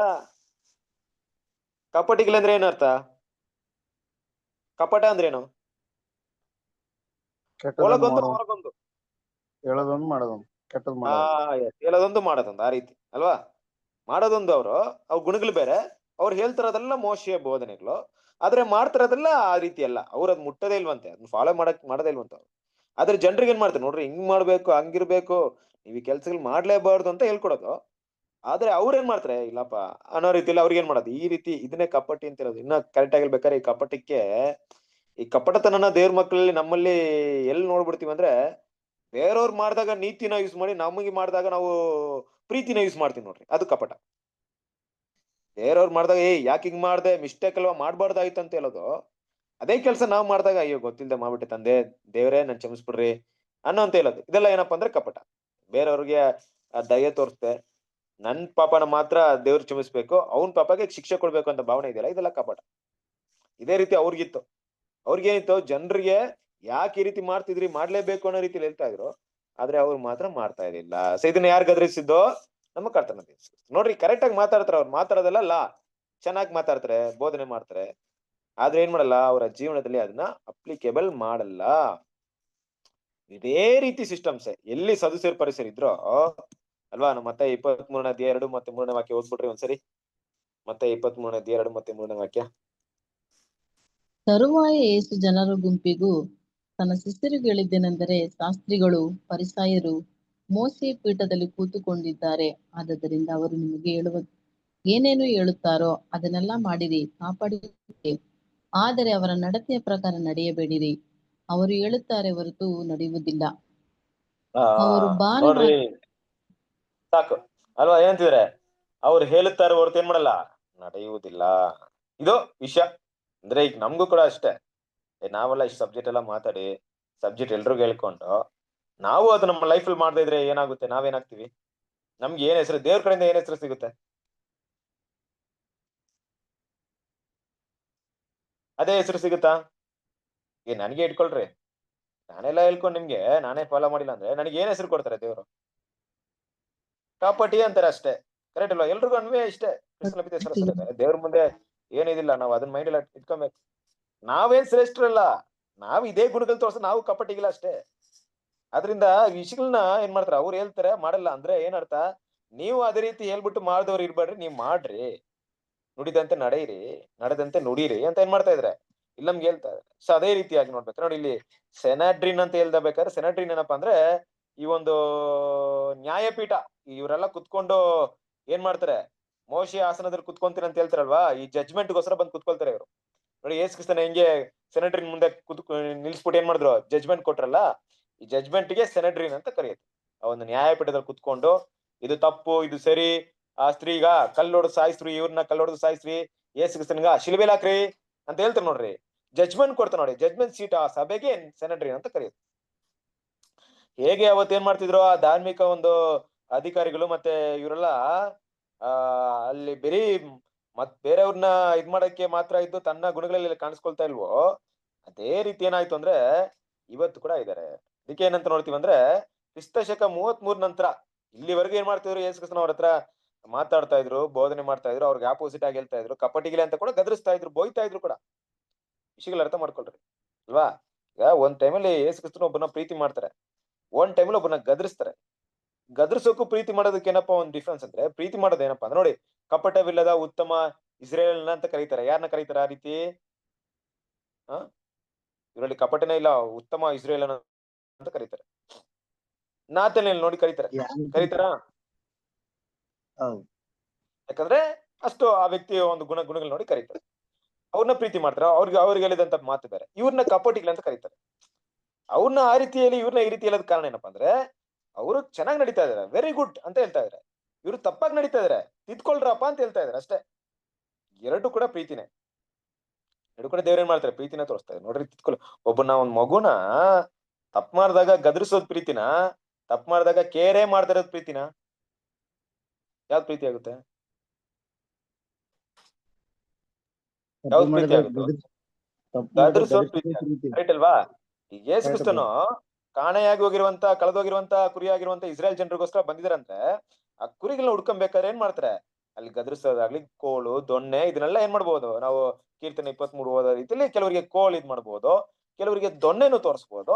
ಆದ್ರೆ ಉದ್ದೇಶ ಏನಪ್ಪಾ ಅಂದ್ರೆ ಪ್ರೀತಿ. ಆದ್ರೆ ಇದೆಲ್ಲ ಎಲ್ಲಿವರೆಗಪ್ಪ ಮಾತ್ರ ಇತ್ತು ಅಂದ್ರೆ ಕ್ರಿಸ್ತಶಕ 33 ಮಾತ್ರ ಇತ್ತು.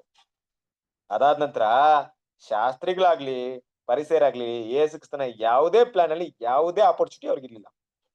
ಎಲ್ಲಾದ್ರೂ ದೇವ್ರು ಅವ್ರನ್ನ ಕೇರ್ ಮಾಡ್ಕೊಂಡಿದ್ರಾ? ಇಷ್ಟು ದಿನ ಗದರಿಸಿದಿನಪ್ಪ, ನೀವು ಬದಲಾವಣೆ ಮಾಡ್ಕೊಂಡಿದೀರಾ ಅಂತ ಎಲ್ಲಾದ್ರೂ ನೋಡಿದೀವ ಅಲ್ವಾ? ಹಾಗಂತ ಬದಲಾವಣೆ ಮಾಡಿದವ್ರನ್ನ ಬಿಡ್ಲಿಲ್ಲ. ಯಾಕಂದ್ರೆ ಅವ್ರಿಗೆ ಕೃಪೆ ಕೊಡ್ತಾ ಇದ್ರು. ಫಾರ್ ಎಕ್ಸಾಂಪಲ್ ನೀವು ನಿಕೋದಮಸ್ನ ನೋಡ್ಬೋದು. ನಿಕೋದಮಸ್ ಕೇಳಿದಿತ್ತಾನೆ, ಯೋಹಾನ ಸುವಾರ್ತೆ 3ನೇ ಅಧ್ಯಾಯದಲ್ಲಿ ಬರ್ತಾರೆ ಅಲ್ವಾ?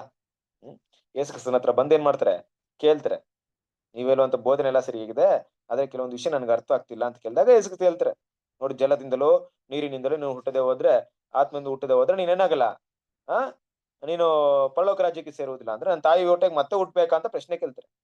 ಇವಾಗ ನಾವೇನ್ ಮಾಡ್ತಾರೆ, ಮಾತಾಡ್ತಾರೆ, ಮಾಂಸದಲ್ಲಿ ಹುಟ್ಟಿದ್ದು ಮಾಂಸ ಆಗಿತ್ತು, ಆತ್ಮದಲ್ಲಿ ಹುಟ್ಟಿದ್ದು ಆತ್ಮ ಆಗಿತ್ತು, ಎರಡು ಬೇರೆ ಬೇರೆ ಅಂತ ಮಾತಾಡಿ ಆ ಒಂದು ಜನಿಸಲ್ಪಡುವಂತ ವಿಷಯನ ಎಕ್ಸ್ಪ್ಲೇನ್ ಮಾಡಿ ಕೊನೆಗೆ ಒಂದು ಮಾತು ಹೇಳ್ತಾರೆ ಯೇಸು ಕ್ರಿಸ್ತನ ಹತ್ರ. ಏನಪ್ಪಾ ಅಂದ್ರೆ, ಒಬ್ಬ ಪಂಡಿತ, ಒಂದು ವೇದಶಾಸ್ತ್ರಿ ಆಗಿರುವಂತ ನಿನಗೆ, ಸತ್ಯವೇದ ವೇದ ಜ್ಞಾನ ಹೊಂದಿರುವಂತ ನಿನಗೆ ಈ ಅಲ್ಪವಾದ ಕಾರ್ಯನೇ ಅರ್ಥವಾಗಿಲ್ಲ ಅಂದ್ರೆ ನನ್ ಪರಲೋಕದ ಕಾರ್ಯನೇ ಹೇಳಿದ್ರೆ ನಿನ್ಗೆ ಎಲ್ಲ ಅರ್ಥವಾಗುತ್ತೆ ಅಂತ ಹೇಳ್ತಾರೆ ಅಲ್ವಾ. ಈ ವಿಷಯನ ನಾವು ಅರ್ಥ ಮಾಡ್ಕೊಂಡು ನಾವು ಮಾಡ್ಬೇಕಾಗಿರೋ ವಿಷಯ ಏನಪ್ಪಾ ಅಂದ್ರೆ, ಇಲ್ಲಿ ಮುಖ್ಯವಾಗಿ ಗಮನಿಸ್ಬೇಕಾಗಿರೋ ವಿಷಯ, ಈ ರೀತಿಯಾಗಿ ಕೆಲವ್ರನ್ನ ಯೇಸು ಕ್ರಿಸ್ತ ಏನ್ ಮಾಡಿದ್ರು, ರಿಜೆಕ್ಟ್ ಮಾಡಿದ್ರು. ಅವರಲ್ಲೇ ಕೆಲವರು ಬದಲಾವಣೆ ಆಗಿದ್ದವ್ರನ್ನ ಅಕ್ಸೆಪ್ಟ್ ಮಾಡ್ಕೊಂಡ್ರು. ಅಕ್ಸೆಪ್ಟ್ ಮಾಡಿ ಏನ್ ಮಾಡಿದ್ರು, ಅವ್ರಿಗೂ ಕೃಪೆ ಕೊಟ್ರು. ಗೊತ್ತಿಲ್ಲ ನಿಕೋದೇಮಸ್ ಒಂದಿಲ್ಲ ಸಭೆಯಾಗಿ ಇತ್ತರೋ, ಸಭೆಗೆ ಓಟ ಹೊಡಿತಾರೋ ಗೊತ್ತಿಲ್ಲ. ಆದ್ರೆ ಸದ್ಯಕ್ಕೆ ಪ್ಯಾರಲ್ ಆಗಿ ಇವತ್ತಿರುವಂತ ವಿಷಯ ಏನಪ್ಪಾ ಅಂದ್ರೆ, ಅದೇ ರೀತಿಯಾಗಿ ಇವತ್ತು ಕೂಡ ಏನ್ ಮಾಡ್ತಾ ಇದ್ರೆ, ಈ ಕ್ರೈಸ್ತ ಸಮುದಾಯದಲ್ಲಿ ಜನರು ಗುಣಗಳನ್ನ ಬದಲಾವಣೆ ಮಾಡ್ಕೊಳಕ್ ಬದಲಾಗಿ ಹೆಸರು, ಕೀರ್ತಿ, ಈ ಹೆಚ್ಚಳ ಪಡುವಂತ, ಹೆಮ್ಮೆ ಕೊಡುವಂತ ಬಿರುದುಗಳಿಗೆ ಸಂಬಂಧಪಟ್ಟಂತ ವಿಷಯ ಏನ್ ಮಾಡ್ತಾರೆ, ತುಂಬಾ ಪ್ರಾಮುಖ್ಯತೆನ ಕೊಡ್ತಾ ಇದ್ದಾರೆ. ಕರೆಕ್ಟ್ ಅಲ್ವಾ?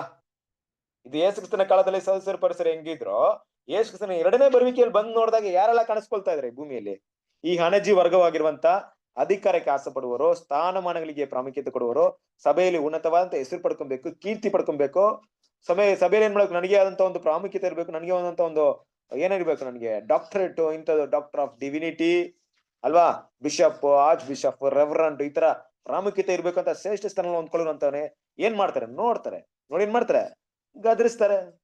ಕಾಳಿವನ್ನ ಶುದ್ಧಿ ಮಾಡ್ದಂಗೆ ಏನ್ ಮಾಡ್ತಾರೆ, ಅವ್ರನ್ನ ರಿಜೆಕ್ಟ್ ಮಾಡ್ತಾರೆ. ಕರೆಕ್ಟಾ? ಈ ರಿಜೆಕ್ಷನ್ ಏನಾಗಿದೆ ಅಂದ್ರೆ ಇವತ್ತು ನಡೆದಿರುವಂತ ಒಂದು ವಿಷಯ ಅಲ್ವಾ. ರಿಜೆಕ್ಷನ್ ಕೆಲಸ ಏನಾಯ್ತಂದ್ರೆ, ಈ ಹಣಜಿ ವರ್ಗದವ್ರನ್ನ ಮೊದಲು ರಿಜೆಕ್ಟ್ ಮಾಡ್ಬೇಕು, ನಂತರ ಅವ್ರನ್ನ ಬೆಂಕಿಯಲ್ಲಿ ಸುಟ್ಟಾಕ್ಬೇಕು. ಮೊದಲು ಹಣಜಿನ ಸಪರೇಟ್ ಮಾಡ್ಬೇಕು, ಆನಂತರ ಬೆಂಕಿಯಲ್ಲಿ ಸುಡ್ಬೇಕು. ಈ ಸಪರೇಟ್ ಮಾಡುವಂತ ಕೆಲಸ ಏನಪ್ಪಾ ಅಂದ್ರೆ, ದೇವರ ಗುಣಗಳಿಗೆ ಮೆಚ್ಚುಗೆ ಆಗದೆ ಇರೋರ್ನ ದೇವರಲ್ಲಿ ರಿಜೆಕ್ಟ್ ಮಾಡ್ತಾರೆ ಅನ್ನೋ ವಿಷಯವನ್ನ ಇಲ್ಲಿ ನೋಡ್ತೀವಿ. ಓಕೆನಾ? ಸೊ ಅದನ್ನೇ ನಾವ್ ಏನ್ ಮಾಡ್ತೀವಿ, ಈ ಪಾಯಿಂಟ್ ಲೈನ್ ನೋಡುವಂತ ಮುಖ್ಯವಾದ ವಿಷಯ. ಈ ಸೆನೆಟ್ರಿನ್ ಅಂತ ನಿಮ್ಗೆ ಅರ್ಥವಾಗಿರ್ಬೇಕು, ಅದ್ರ ಬಗ್ಗೆ ನಾವು ಜಾಸ್ತಿ ಮಾತಾಡ್ಬೇಕಾಗಿಲ್ಲ. ಓಕೆ, ಒಂದ್ ಪ್ಯಾರಣ ಓದ್ಬಿಡ್ರಿ, ಇದನ್ನ ಕಂಟಿನ್ಯೂ ಮಾಡಿ.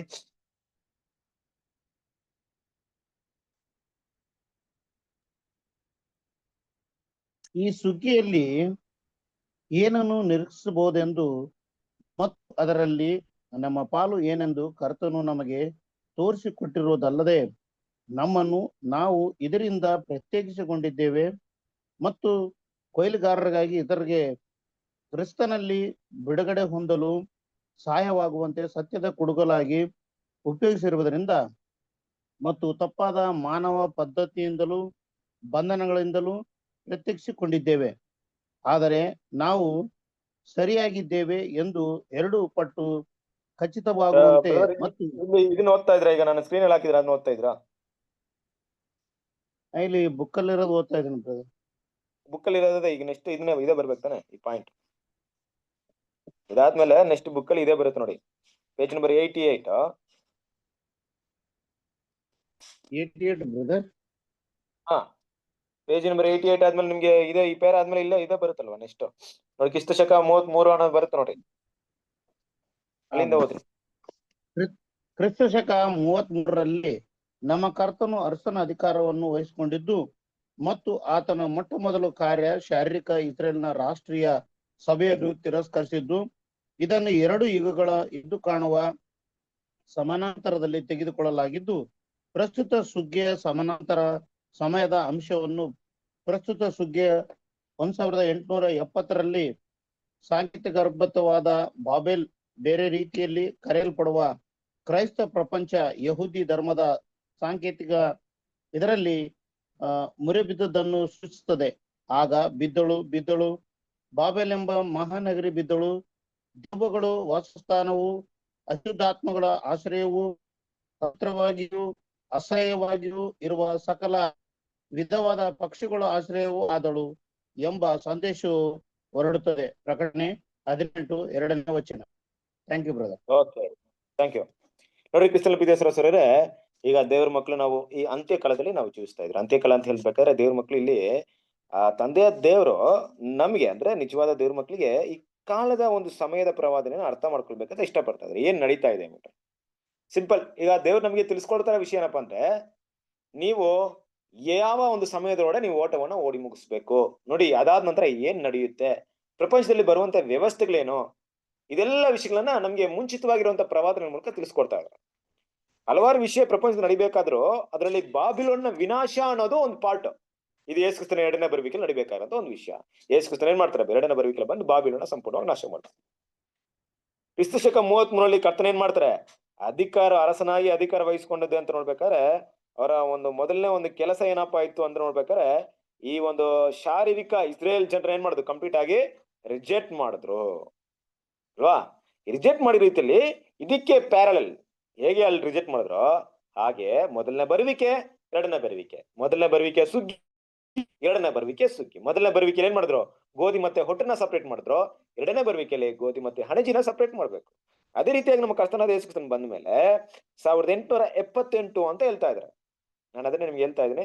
1878 ಏನಪ್ಪಾ ಅಂದ್ರೆ, ಯೇಸು ಕ್ರಿಸ್ತನು ದೀಕ್ಷಾಸ್ನಾನ ತಗೊಂಡಿದ್ದು ಕ್ರಿಸ್ತ ಶಕ 30 ಪ್ಲಸ್ 3.5 ವರ್ಷ ಟೈಮ್ ತಗೊಂಡ್ರಿ. 3.5 ವರ್ಷ ಆದ್ಮೇಲೆ ಇಸ್ರೇಲ್ನ ರಿಜೆಕ್ಟ್ ಮಾಡಿದ್ರು. ಅದೇ ರೀತಿ ಯೇಸು ಕ್ರಿಸ್ತನ್ ಏನ್ ಮಾಡಿದ್ರು, ಎರಡನೇ ಸರಿ ಅಭಿಷೇಕ ಮಾಡಲ್ಪಟ್ಟಿದ್ದು 1874 3.5 ವರ್ಷ ಹಾಕೊಳ್ರಿ, 1878 ಬರುತ್ತೆ. 1878 ಏನ್ ಮಾಡಿದಂದ್ರೆ, ಈ ಬಾಬಿಲೋನ್ ಏನ್ ಮಾಡಿದ್ರು, ಕಂಪ್ಲೀಟ್ ಆಗಿ ರಿಜೆಕ್ಟ್ ಮಾಡಿದ್ರು ಅಲ್ವಾ. ಅಂದ್ರೆ ಈ ಕ್ರೈಸ್ತ ಪ್ರಪಂಚ, ಕ್ರಿಸ್ಟಿಯಾನಿಟಿ, ರಿಜೆಕ್ಷನ್ ಅಂದ್ರೆ ಅರ್ಥ ಆಯ್ತಲ್ಲ ನಿಮ್ಗೆ, ಅದನ್ನ ಮೈಂಡ್ ಅಲ್ಲಿ ಇಟ್ಕೊಂಡ್ರೆ. ಅಂದ್ರೆ ದೇವರ ಯಾವುದೇ ಒಂದು ಸಂಪರ್ಕ, ಯಾವುದೇ ಒಂದು ಕಮ್ಯುನಿಕೇಟ್, ಅವರ ಪ್ರಾರ್ಥನೆನ ಕೇಳೋದಾಗ್ಲಿ, ಅವರ ಭಿನ್ನವನ್ನ ಕೇಳೋದಾಗ್ಲಿ, ದೇವರು ಅವ್ರಿಗೆ ಸತ್ಯವನ್ನ ಕೊಡೋದಾಗ್ಲಿ, ಅವರ ಪ್ರೀತಿ ಮಾಡೋದಾಗ್ಲಿ, ಯಾವುದೇ ಒಂದು ಸಂಬಂಧನ ಇಟ್ಕೊಳ್ತಾ ಇಲ್ಲ. ಅವ್ರ ಪಾಡ್ಗವ್ರನ್ನ ಬಿಟ್ಬಿಟ್ರು. ಆ ಹಾಳು ವ್ಯವಸ್ಥೆಯಲ್ಲಿ, ಆ ಶುದ್ಧ ಬೋಧನೆಯಲ್ಲಿ, ತಪ್ಪಾದ ಬೋಧನೆಯಲ್ಲಿ ಹೇಗೋ ಹೋಗ್ಲಿ ಅಂತ ಬಿಟ್ಬಿಟ್ರು. ಮುಂದೆ ಬರುವಂತ ಒಂದು ವಿನಾಶಕಾರಿ ವಿಷಯ ಏನಪ್ಪಾ ಅಂದ್ರೆ, ಅವರ ಒಂದು ನಾಶನ ವಿಷಯಕ್ಕೆ ಬಿಟ್ಬಿಟ್ಟಿದ್ದಾರೆ. ಆ ಸಿಸ್ಟಮ್ನ ಕಂಪ್ಲೀಟ್ ಆಗಿ ಡಿಸ್ಟ್ರಾಯ್ ಮಾಡ್ಬೇಕು ಅಲ್ವಾ. ಒಂದು ಸಿಸ್ಟಮ್ ಕರಪ್ಟ್ ಆಗಿದೆ, ಆ ಸಿಸ್ಟಮ್ನ ಕಂಪ್ಲೀಟ್ ಆಗಿ ಏನ್ ಮಾಡ್ಬೇಕು, ಸರ್ವನಾಶ ಮಾಡ್ಬೇಕು. ಅದು ಮುಂದಿನ ವಿಷಯ. ಅದಕ್ಕೆ ಮೊದ್ಲು ಏನ್ ಮಾಡ್ಬೇಕು, ಅದನ್ನ ಸಪರೇಟ್ ಮಾಡ್ಬೇಕು. ಅದನ್ನ ಬಿಟ್ಟು ಎಲ್ರು ಸಪರೇಟ್ ಆಗ್ಬೇಕು. ಅದಕ್ಕೆ ಪ್ರಕಟಣೆ 18ನೇ 2ನೇ ವಾಕ್ಯ ಆಗ್ಲೇ ಪ್ರಕಾರ, ಬಿದ್ದಲು ಬಾಬೇಲ್ ಎಂಬ ಮಹಾನಗರಿ ಬಿದ್ದಲು, ದೆವ್ವಗಳ ವಾಸಸ್ಥಾನವು. ನೋಡ್ರಿ ಆ ಪಾಯಿಂಟ್ ನೋಡ್ರಿ, ದೆವ್ವಗಳ ವಾಸಸ್ಥಾನ ಅಂತ ಯಾವ ರೀತಿ ದೇವ್ರು ಮೆನ್ಷನ್ ಮಾಡ್ತಾ ಇದ್ದಾರೆ. ಇವತ್ತು ನಾವು ಕ್ರೈಸ್ತ ಜನರನ್ನ ನೋಡ್ಬಿಟ್ಟು ನಿಮ್ಮಲ್ಲಿ ದೆವ್ವಗಳು ವಾಸ ಮಾಡ್ತಿದ್ದೆ ಅಂದ್ರೆ ಹೇಳಿದ್ರೆ ಬಿಟ್ಬಿಡ್ತಾರ, ಇಲ್ಲ ಸುಮ್ನೆ ಇರ್ತಾರ ಅವರು? ಯೋಚನೆ ಮಾಡ್ತಾರೆ ಅಲ್ವಾ. ಅಲ್ಲ, ನಾವ್ ಒಂದ್ ಕೆಲಸ ಏನ್ ಮಾಡ್ಬೋದು, ನಮ್ಮನ್ನ ಹೊಡಿಬಹುದು ಕೂಡ, ಏನು ಮಾಡ್ಬೋದು, ಆದ್ರೂ ಒಪ್ಕೊಳ್ತಾರ? ಫಸ್ಟ್ ಆಫ್ ಆಲ್ ಒಪ್ಕೊಳಲ್ಲ. ಕರೆಕ್ಟ್ ಅಲ್ವಾ? ಎಷ್ಟು ಕೋಪ ಬಂದ್ಬಿಡುತ್ತೆ. ನಿಜ ಇದು ದೇವ್ರ ವಾಕ್ಯ ಏನಂತ ವಿಷಯ. ಅಶುದ್ಧಾತ್ಮಗಳ ಆಶ್ರಯ ಅಂತ ಹೇಳ್ಬಿಡ್ತಾರೆ. ಅಶುದ್ಧಾತ್ಮ ಅಂದ್ರೆ ಏನು? ಈ ತಪ್ಪಾದ ಬೋಧನೆ ಯಾರಿಂದ ಬರ್ತಾರದು? ಸೈತಾನನು. ಸುಳ್ಳಿನ ಮೂಲ ಪುರುಷನು ಯಾರೋ? ಸೈತಾನನು. ಅಪವಿತ್ರವಾಗಿಯೂ ಅಸಹ್ಯವಾಗಿಯೂ ಇರುವ ಸಕಲ ವಿಧವಾದ ಪಕ್ಷಿಗಳ ಆಶ್ರಯವು. ಸಕಲ ವಿಧವಾದ ಪಕ್ಷಿಗಳು, ಸಕಲ ವಿಧ ಅಂತ ಹೇಳ್ಬಿಟ್ರೆ ಅಶುದ್ಧವಾದಂತ ಪಕ್ಷಿಗಳ ಬಗ್ಗೆ ಮಾತಾಡ್ತಾರೆ ಅಲ್ವಾ. ನೋಡಿ, ಹದ್ದು ಇಂಥದೆಲ್ಲ ಇರ್ಬೇಕಾದ್ರೆ ಇದೆಲ್ಲ ನರಭಕ್ಷಕಗಳು, ಮಾಂಸವನ್ನ ತಿನ್ನುವಂಥದ್ದು. ಅಂದ್ರೆ ಜನರ ಒಂದು ಮಾಂಸವನ್ನ ಅವರ ಒಂದು ಸ್ವಾರ್ಥದಲ್ಲಿ ಬದುಕ್ತಾ ಇರುವಂತ ಒಂದು ಸಿಸ್ಟಮ್ ಆಗ್ಬಿಟ್ಟಿದೆ ಇವತ್ತು. ಬಿಸ್ನೆಸ್ಗಾಗಿ ಬಾಬಿಲೋನ್ ಏನಾಗ್ಬಿಡ್ತೀವಿ ಇವತ್ತು, ಬಿಸ್ನೆಸ್ ಮೇನ್ ಥಿಂಗ್. ಅವ್ರಿಗೆ ವ್ಯಾಪಾರ, ಹಣ ಅಲ್ವಾ, ಹೆಸರು, ಕೀರ್ತಿ, ಸ್ಥಾನಮಾನಗಳು, ಇದೇ ಪ್ರಾಧಾನ್ಯವಾಗಿ ಅಲ್ಲಿ ಕಾಣಿಸ್ತಾ ಇದೆ. ಅದನ್ನ ದೇವ್ರೇನಂತ ಕರಿತಾ ಇದ್ರಿ ಇಲ್ಲಿ. ಇದೆಲ್ಲ ವಿಷಯಗಳನ್ನ ದೇವ್ರ ದೃಷ್ಟಿಯಲ್ಲಿ ಹೆಂಗಿದೆ? ಅಪವಿತ್ರ, ಅಸಹ್ಯ ಅಂತ ಕರಿತಾ ಇದ್ದಾರೆ. ಕರೆಕ್ಟ್ ಅಲ್ವಾ? ಈ ಬಾಬಿಲ್ ಅಂತ ನೋಡ್ಬೇಕಾದ್ರೆ ಬಾಬಿಲ್ ಅಂದ್ರೇನೆ ಅದೇ ಮುಖ್ಯವಾಗಿ ಬರುತ್ತೆ. ಬಾಬಿಲ್ ಅಂದ್ರೆ ಏನಪ್ಪಾ? ಗೊಂದಲ, ಗಲಿಬಿಲಿ ಅಲ್ವಾ. ನಾವ್ ಆಗ್ಲೇ ಓದಿದ ಪ್ರಕಾರವಾಗಿ ಈ ರೀತಿಯಾಗಿ ಏನ್ ಮಾಡಿದ್ರು, ಸಂಪೂರ್ಣ ಒಂದು ವ್ಯವಸ್ಥೆ, ಒಂದು ಸಿಸ್ಟಮ್ ಏನಾಯ್ತು ಅಂದ್ರೆ ಕಂಪ್ಲೀಟ್ ಆಗಿ ಕೆಟ್ಟೋಗಿರೋದನ್ನ ಅಲ್ಲಿ ನೋಡ್ತಾ ಇದ್ವಿ. ಅದಕ್ಕೆ ಏನ್ ಮಾಡಿದ್ರು, ಅದನ್ನ ಬಿಟ್ಬಿಟ್ರು, ಅಸಹ್ಯವಾಗಿ ಕಾಣಿಸ್ಕೊಳ್ತಾ ಇದಾರೆ. ನಾವು ಅವ್ರಿಗೆ ಹೋಗಿ ಹೇಳಿದ್ರು ಕೇಳಲ್ಲ, ಬದಲಾಗಿ ನಾವೇನ್ ಮಾಡ್ಬೇಕು, ಅವಳನ್ನ ಬಿಟ್ಟು ಹೊರಡೆ ಬರ್ಬೇಕು. ಅವಳನ್ನ ಬಿಟ್ಟು ಹೊರಡೆ ಬರೋದಂದ್ರೆ ಏನು? ಬಿಟ್ಟು ಹೊರಗಡೆ ಬರ್ಬೇಕು. ಆ ಸಭೆಯನ್ನು ಅವಳನ್ನ ಬಿಟ್ಟು ಬಿಟ್ಟು ಹೊರಗಡೆ ಹೊರಗಡೆ ಬರೋದಂದ್ರೆ ತುಂಬಾ ಜನ ಏನ್ ತಿಳ್ಕೊಂಡ್ಬಿಟ್ಟಿದಾರೆ ಅಂತ ಗೊತ್ತಾ? ಅಂದ್ರೆ ನಾವು ಹೆಸರು ಕ್ರೈಸ್ತ ಮೊದ್ಲೆಲ್ಲ ನಾವು ಹೋಗ್ತಿದ್ವಲ್ಲ, ಆ ಒಂದು ಸಿಸ್ಟಮ್ನ, ಆ ಸಭೆನ ಬಿಟ್ಟು ಬಂದ್ಬಿಟ್ರೆ ಮುಗೀತು ಅಂತ ಅದೆಲ್ಲ ಹೇಳ್ತಿರೋದು. ಮುಖ್ಯವಾಗಿ ಇಲ್ಲಿ ಅರ್ಥ ಮಾಡ್ಕೊಬೇಕು. ಅವಳನ್ನ, ಅವರ ಸಿಸ್ಟಮ್, ಅವರ ಬೋಧನೆ, ಅವರ ರೀತಿಯ ವರ್ತನೆ, ಅವರ ರೀತಿಯ, ಇಲ್ಲಿ ನೋಡಿ ದೆವ್ವಗಳ ವಾಸಸ್ಥಾನ ಅಂತ ಹೇಳ್ತಾ ಇದಾರೆ. ದೆವ್ವಗಳು ಬಂದ್ಬಿಟ್ಟು ಇಲ್ಲಿ ಆ ಚರ್ಚ್ಗಳೆಲ್ಲ ವಾಸ ಮಾಡ್ತಾ ಇದೆ. ಅಲ್ಲಿರುವಂತ ಜನರುಗಳಲ್ಲೇ ವಾಸ ಮಾಡೋದು ದೆವ್ವಗಳ ಗುಣಗಳು. ಅಶುದ್ಧಾತ್ಮಗಳ ಆಶ್ರಯ ಅಂದ್ರೆ ಅಲ್ಲಿರುವಂತ ಕಟ್ಟಡಗಳೆಲ್ಲ ವಾಸ ಮಾಡುತ್ತಾವೋ? ಇಲ್ಲ, ಅಲ್ಲಿರುವಂತ ಜನರ ಮಧ್ಯದಲ್ಲೇ ವಾಸ ಮಾಡ್ತಾರೆ. ಏನಪ್ಪಾ ಅಶುದ್ಧಾತ್ಮಗಳು?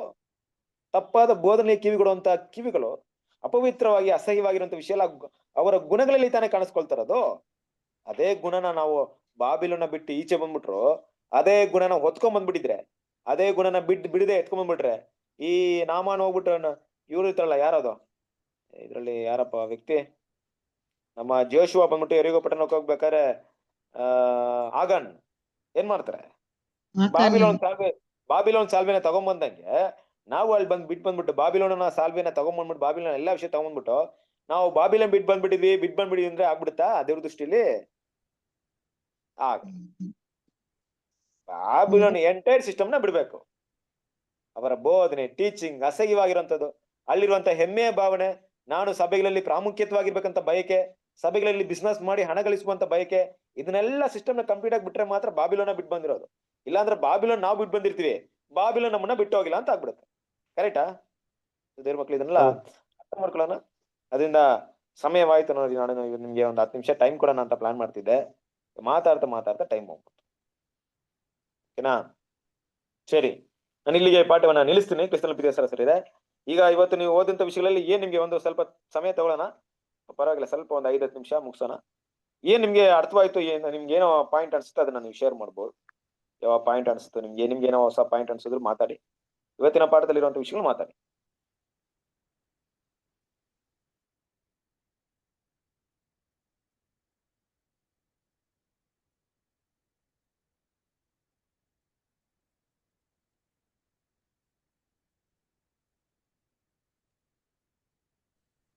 ಹಾ ಮಾತಾಡಿ ಸರ್ ಇದೆ. ಈ ಯಹೂದ್ಯರ ಶಾಸ್ತ್ರೀಯ ಪರಿಚಯಗಳು ಅವರಿಗಿರುವಂತ ಒಂದು ಬೋಧನೆ, ಅದು ಕ್ರಿಸ್ತನ ಕಾಲದಲ್ಲಿ ಶಿಷ್ಯರ ಮೂಲಕ ಬದಲಾವಣೆ ಆಯ್ತು ಬ್ರದರ್. ಅಂದ್ರೆ ಅದೇ ಬೋಧನೆಯಲ್ಲಿ ನಾವು ಇರಬಾರ್ದು. ಶಿಷ್ಯರ ಒಂದು ಬೋಧನೆ, ಕ್ರಿಸ್ತನ್ ಯಾವ ರೀತಿಯಲ್ಲಿ ಬೋಧನೆ ಮಾಡಿದನೋ ಆ ಬೋಧನೆಯಲ್ಲಿ ಇರ್ಬೇಕು. ಯಾಕಂದ್ರೆ ಅವ್ರೇನಂದ್ರೆ ತಮಗೆ ಇಷ್ಟವಾದನ್ನು ಬೋಧನೆ ಮಾಡಿ ಅದೇ ನಿಜವಾದದ್ದು, ನಾವ್ ಹೇಳೋದೇ ಸರಿ, ನಾವ್ ಹೇಳೋದೇ ಕರೆಕ್ಟ್ ಅಂತ ಹೇಳ್ಬಿಟ್ಟು ಅವರು ಒಂಥರ ಜನರಿಗೆ ತಮ್ಮ ಹತೋಟಿಯಲ್ಲಿ ಇಟ್ಕೊಂಡಿದ್ರು. ಆದ್ರೆ ಯಾವಾಗ ಯೇಸು ಕ್ರಿಸ್ತನ್ ಬಂದು ಅವ್ರ ಬೋಧನೆ ನೀವು ಕೇಳ್ಬೇಡ್ರಿ, ಅವ್ರಿಗೆ ಹೇಳುವಂತದ್ದು ಕೇಳ್ಬೇಡ್ರಿ, ಅವ್ರ ತರ ನೀವು ಮಾಡಕ್ ಹೋಗ್ಬೇಡ್ರಿ ಅಂತೇಳಿ ಅವ್ರಿಗೆ ಹೇಳ್ತಾರಲ್ಲ ಬ್ರದರ್. ಅದೇ ರೀತಿಯಲ್ಲಿ ಇವತ್ತು ನಿಮಗೆ ಕ್ರಿಸ್ತನ್ ಮೂಲಕ ಅಂದ್ರೆ ಶಿಷ್ಯರ ಮೂಲಕ ನಮ್ಗ್ ಬಂದಿರ್ತಕ್ಕಂಥ ಬೋಧನೆ, ನಿಜ ಬೋಧನೆಯನ್ನ ನಾವು ನಂಬಬೇಕಂತ ನಮ್ಗ ಇದರಲ್ಲಿ ಅರ್ಥ ಆಯ್ತು ಬ್ರದರ್. ಮತ್ತೆ ಅವ್ರಿಗೆ ಶಾಸ್ತ್ರೀಯ ಪರಿಚಯ ಅವ್ರಿಗೆ ಬೇಯ್ತಾರಲ್ಲ ಬ್ರದರ್, ಕಪಟಿಗಳು ನೀವೆಲ್ಲ ನಿಮ್ ತರನೇ ಇನ್ನೊಬ್ರು ನೀವ್ ಮಾಡಕ್ ನೋಡ್ತೀರಿ, ನೀವನು ಸರಿಯಾಗಿ ನೋಡ್ಕೊಳಲ್ಲ, ನೀವು ಕೂಡ ಮಾಡಲ್ಲ, ಇನ್ನೊಬ್ರಿಗೆ ಕೂಡ ನೀವು ಆಗ ಮಾಡಕ್ ಬಿಡಂಗಿಲ್ಲ ಅಂತೇಳಿ ಅವ್ರಿಗೆಲ್ಲ ಗದರ್ಸಿ ಇದು ಮಾಡ್ತಾರ. ಅವ್ರ ತರ ನೀವ್ ಆಗಕ್ ಹೋಗ್ಬೇಡ್ರಿ ಅಂತ ಹೇಳಿ ಹೇಳ್ತಾರೆ. Okay, good. ಒಳ್ಳೆ ಒಂದು ಪಾಯಿಂಟ್ ಅಲ್ವಾ? ಅವರಿಂದ ನಾವು ಎಚ್ಚರಿಕೆ ಅಂತ ಒಂದು ವಿಷಯನ ಕಲಿಯೋಣ. ನಾವು ವಿಭಿನ್ನವಾಗಿದೆ ಅಂದ್ರೆ ಸದುಸೇರ ಪರಿಸರ ನೀತಿಗಿಂತ ನಮ್ಮ ನೀತಿ ದೊಡ್ಡದಾಗಿದ್ರೆ ಪರಲೋಕ ರಾಜ್ಯ ಪ್ರವೇಶ ಮಾಡಲ್ಲ ಅಂದ್ರೆ ಬರೀ ಬಾಯಲ್ಲಿ ಹೇಳ್ಬಿಟ್ಟು ನಡೀತಾ ಇದ್ರೆ ನಾವು ಹಾಗೆ ಆಗ್ತೀವಿ. ಅದಕ್ಕಿಂತ ಏನ್ ಮಾಡ್ಬೇಕು? ಬಾಯಲ್ಲಿ ಹೇಳ್ಬೇಕು, ನೋಡಿದಂತೆ ನಡಿಬೇಕು ಅನ್ನೋ ವಿಷಯ. Okay, very point. ಬೇರೆ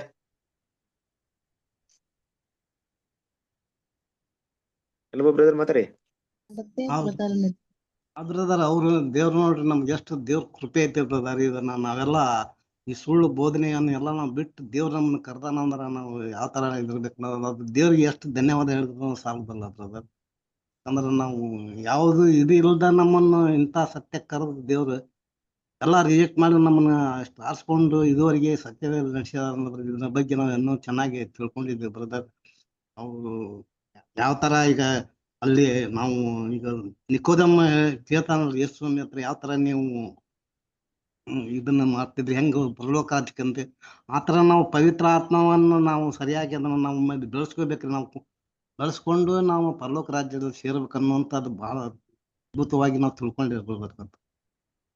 okay okay okay, thank you brother. ನೋಡ್ಬೇಕಾದ್ರೆ ಈಗ ಮುಖ್ಯವಾದ ಒಂದು ವಿಷಯ ಏನಪ್ಪಾ ಅಂದ್ರೆ ಈ ಧನ್ಯವಾದ, ಕೃತಜ್ಞತೆ ತುಂಬಾ ಮುಖ್ಯವಾದಂತ ಒಂದು ಪದ. ಖಂಡಿತವಾಗ್ಲೂ ದೇವ್ರ ಮಕ್ಳು ಯಾವಾಗ್ಲೂ ನಮ್ಮ ಹೃದಯದಲ್ಲಿ ಇರ್ಲಿ. ದೇವರ ಸನ್ನಿಧಿಯಲ್ಲಿ ನಾವು ಹೀಗೆ ಕಾಣಿಸ್ಕೊಳ್ರೆ ಯಾವಾಗ್ಲೂ ಒಳ್ಳೇದು. ದೇವರ ಹತ್ರ ಹೋಗ್ಬೇಕಾದ್ರೆ ಯಾವಾಗ್ಲೂ ಕೂಡ ಏನ್ ಮಾಡ್ತೀವಿ ಅಂದ್ರೆ ನಮ್ಗೆ ಬೇಕಾಗಿರುವಂತ ಒಂದು ವಿಷಯಗಳನ್ನ ಕೇಳಕ್ಕೆ ಏನ್ ಮಾಡ್ತೀವಿ, ದೇವ್ರ ಹತ್ರ ಹೋಗ್ತೀವಿ. ಆದ್ರೆ ದೇವ್ರು ಮಾಡಿದಂತ ವಿಷಯಕ್ಕೆ ಥ್ಯಾಂಕ್ಫುಲ್ ಆಗಿರಲ್ಲ. ಒಂದ್ ವಿಷಯನ ಅರ್ಥ ಮಾಡ್ಕೊಳ್ಳಿ. ಈಗ ಒಂದ್ ಪಾಯಿಂಟ್ ಹೇಳಿದ್ರಿ, ಏನಪ್ಪ ಪಾಯಿಂಟ್ ಅಂತ ನೋಡ್ಬೇಕಾದ್ರೆ ನಾವು ಈ ವಿಷಯಕ್ಕೆ ಎಷ್ಟು ಕೃತಜ್ಞತೆ ಆಗಿರ್ಬೇಕು ಅನ್ನಂತ ವಿಷಯವನ್ನ ಏನ್ ಮಾಡಿದ್ರಿ, ಒಂದ್ ಪಾಯಿಂಟ್ ಹೇಳಿದ್ರಿ. ನಮ್ಲಿಂದ ಏನು ಸಾಧ್ಯ ಇಲ್ಲ ರೀ, ಇದು ಎಲ್ಲ ದೇವ್ರ ನಮ್ಗೆ ಕೊಟ್ಟಿರೋದು ಬಹಳ ದೊಡ್ಡ ಕೃಪೆ ರೀ. ಅದನ್ನ ನಾವು ಕಳ್ಕೊಬಾರ್ದು ಬ್ರದರ್. ನಾನು ಒಂದು ಡೌಟ್ ಬ್ರದರ್, ಕೇಳ.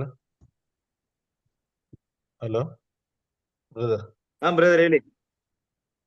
ಬ್ರದರ್, ಈಗ ಅವ್ರನ್ನ ಕೈ ಬಿಟ್ಬಿಟ್ಟವ್ರೆ ಅಂತ ಹೇಳಿದ್ರಲ್ಲ ಬ್ರದರ್. ಬಾಬೆಲ್ ಹಾ ಬಟ್ ಅವರು ಓಕೆ. ಪ್ರಾರ್ಥನೆ ಮಾಡಿದಾಗ ಉತ್ತರ ಸಿಗುತ್ತಲ್ಲ ಬ್ರದರ್ ಅವ್ರಿಗೆ, ಯಾವ ರೀತಿ ಅದು? ಏನ್ ಉತ್ತರ ಸಿಗುತ್ತೆ? ಇದು ಯೇಸು ಹೇಳ್ಕೊಂಡೆ ಪ್ರಾರ್ಥನೆನ ಮಾಡ್ತಾರೆ, ಮತ್ತೆ ಅದಾಯ್ತು ಇದಾಯ್ತು ಅಂತ ಹೇಳ್ತಾರೆ. ಏನಾಯ್ತು, ರೋಗ ಗುಣ ಆಗ್ಬೋದು, ಬೇರೆ ವಾಸಿ ಆಗ್ಬೋದು, ಸತ್ಯ ಸಿಗುತ್ತಾ ಅಲ್ಲಿ? ಇಲ್ಲ ಬ್ರದರ್. ಯಾವ್ದು ಆದ್ರೆ ಬೇಕು ನಿಮ್ಗೆ? ಏನು ಪ್ರಪಂಚದಲ್ಲಿ ಈ ಶರೀರದಲ್ಲಿ ಬೇರುವಂತ ಒಂದು ವಿಷಯ ನಿಮ್ಗೆ ತುಂಬಾ ಮುಖ್ಯನಾ? ಲೌಕಿಕ ಸಂಬಂಧಪಟ್ಟಂತ ಆತ್ಮಿಕ ವಿಷಯ ತುಂಬಾ ಮುಖ್ಯನಾ? ಯಾವ್ದು ಮುಖ್ಯ ನಿಮಗೆ? ಇಲ್ಲ ಬ್ರದರ್, ಸತ್ಯನೇ ಮುಖ್ಯ. ಅವ್ರೇನನ್ನೋದು ಹಾ. ಅಂದ್ರೆ ನಮ್ಗೆ ದೇವ್ರಿಲ್ಲ ಅಂದ್ರೆ ಇದ್ ನಡೀತಾ ಇತ್ತ ಅನ್ನೋ ಒಂದ್ ಭಾವನೆ ಬರುತ್ತಲ್ಲ ಬ್ರದರ್ ಅವ್ರಿಗೆ. ಹೌದು, ಅದನ್ನ ಅವ್ರೆ ಸತ್ಯವೇದ ಹೇಳ್ತಾ ಇಲ್ವಾ? ಸೈತಾನ ಅಂತ್ಯಕಾಲದಲ್ಲಿ ಏನ್ ಮಾಡ್ತಾನೆ? ಸೈತನ್ ಅಂಟಿ ಕ್ರೈಸ್ಟ್ ಏನ್ ಮಾಡ್ತಾನೆ? ದೊಡ್ಡ ದೊಡ್ಡ ಹಾ, ಅದ್ಭುತಗಳು ಮಾಡ್ತಾನೆ ಅಂತ ವಾಕ್ಯ ಓದಿಲ್ವಾ ನಾವು? ಹೌದು ಬ್ರದರ್. ಕರೆಕ್ಟಾ? ಆ ಹೌದು ಅದ್ಭುತಗಳು ಮಾಡುವಂತ ಅಶುದ್ಧಾತ್ಮಗಳು ಓದಿಲ್ವಾ? 3 ಕಪ್ಪೆ ರೀತಿ ಅಂತ ಆತ್ಮಗಳ ಬಗ್ಗೆ ಓದಿಲ್ವಾ? ಹೌದೌದು ಬ್ರದರ್. ಮಾಡ್ತಾನೆ. ಇದು ಅದ್ಭುತ ಮಾಡೋದು ಯಾರು ಮಾಡಲ್ಲ? ಯೇಸು ಕ್ರಿಸ್ತ ಹೇಳ್ತಾರೆ, ನಿನ್ನ ಹೆಸರಿನಿಲ್ಲ ಅದ್ಭುತ ಮಾಡಿದ್ವಿ, ನಿನ್ನ ಹೆಸರಿನ ದೆವ್ವ ಓಡಿಸಿದ್ವಿ ಅಂತ ಹೇಳ್ತಾರೆ. ನೀವು ಯಾರಂತ ಗೊತ್ತಿಲ್ಲ ಅಂತ ಯೇಸು ಕ್ರಿಸ್ತನೇ ಹೇಳಲ್ವಾ? ಹಾ, ಅದು ಗೊತ್ತಾಯ್ತು ಬ್ರದರ್. ಬಟ್ ಇದ್ರಲ್ಲಿ ಬಾಬೆಲ್ನ ಕೈ ಬಿಟ್ಬಿಡ್ತಾರೆ ದೇವ್ರು ಅಂತ ನೀವ್ ಹೇಳಿದ್ರಲ್ಲ ಬ್ರದರ್, ಅದಕ್ಕೆ ನಾನು ಕೈ ಬಿಟ್ಟು ಸರಿ ಬಿಡಿ ಬ್ರದರ್, ಆಯ್ತು. ಅದು ಆಂಟಿ ಕ್ರೈಸ್ಟ್ ಮಾಡೋದು. Okay Santosh brother. Okay good. ಹೇಳಿ ಅರ್ಥ ಆಯ್ತಾ ಬ್ರದರ್. ನಿಮ್ಗೆ? ಹಾ, ಅರ್ಥ ಆಯ್ತು ಬ್ರದರ್. ಓಕೆ. ಸೊ ಏನಪ್ಪಾ ಅಂದ್ರೆ ನಮ್ಗೆ ಬೇಕಾಗಿರೋದು ಸತ್ಯ. ಓಕೆನಾ? ಹೌದು. ಓಕೆ. ಸತ್ಯ ಎಲ್ಲಪ್ಪ ಇದೆ ಅಂದ್ರೆ ದೇವ್ರ ಆತ್ಮ ಎಲ್ಲಿದೆಯೋ ಅಲ್ಲಿ ಸತ್ಯ ಇದೆ. ಕರೆಕ್ಟಾ? ಹೌದು. ಸತ್ಯ ಇಲ್ಲ ಅಂದ್ರೆ ನಾನ್ ಏನೇ ಅದ್ಭುತ ಮಾಡ್ಲಿ, ಏನೇ ಮಾಡ್ಲಿ, ಸತ್ಯಕ್ಕನುಸಾರವಾಗಿ ನಾನು ಮಾಡದೇ ಇದ್ರೆ ಅದೆಲ್ಲ ಸೈತಾನನ ವಂಚನೆ ಅಂತ ದೇವ್ರ ಮಕ್ಕಳು ಅರ್ಥ ಮಾಡ್ಕೋಬೇಕು. ಸಿಂಪಲ್ ಆಗಿ.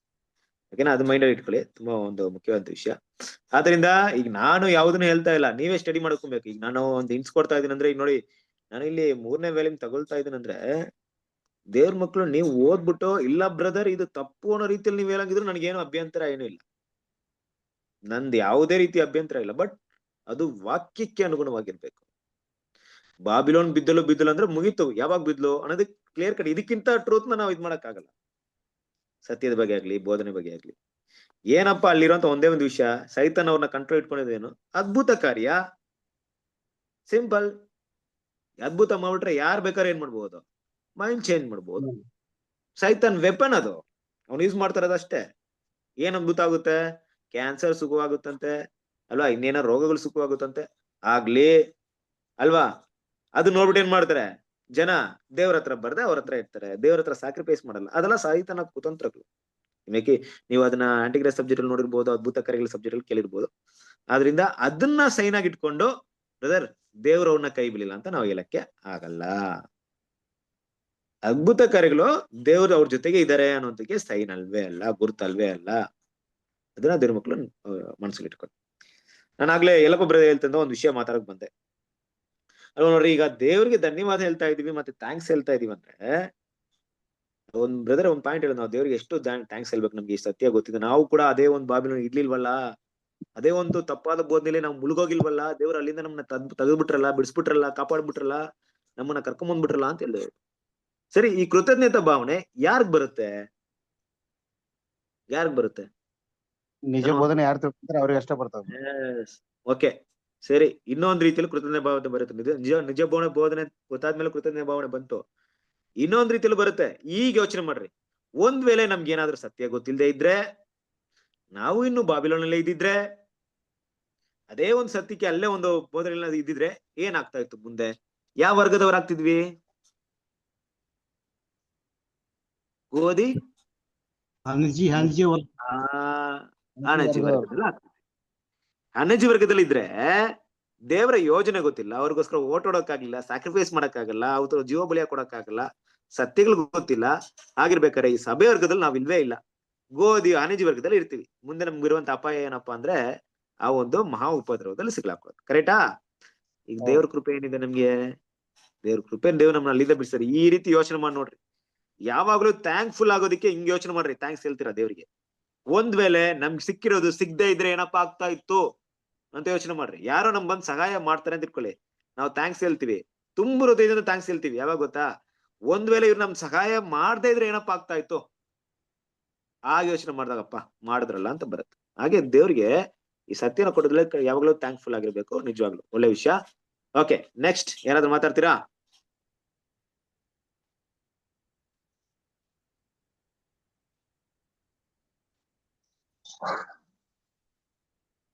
ಹೇಳಿ ಶಾಂತಮ್ಮ ಸಿಸ್ಟರ್.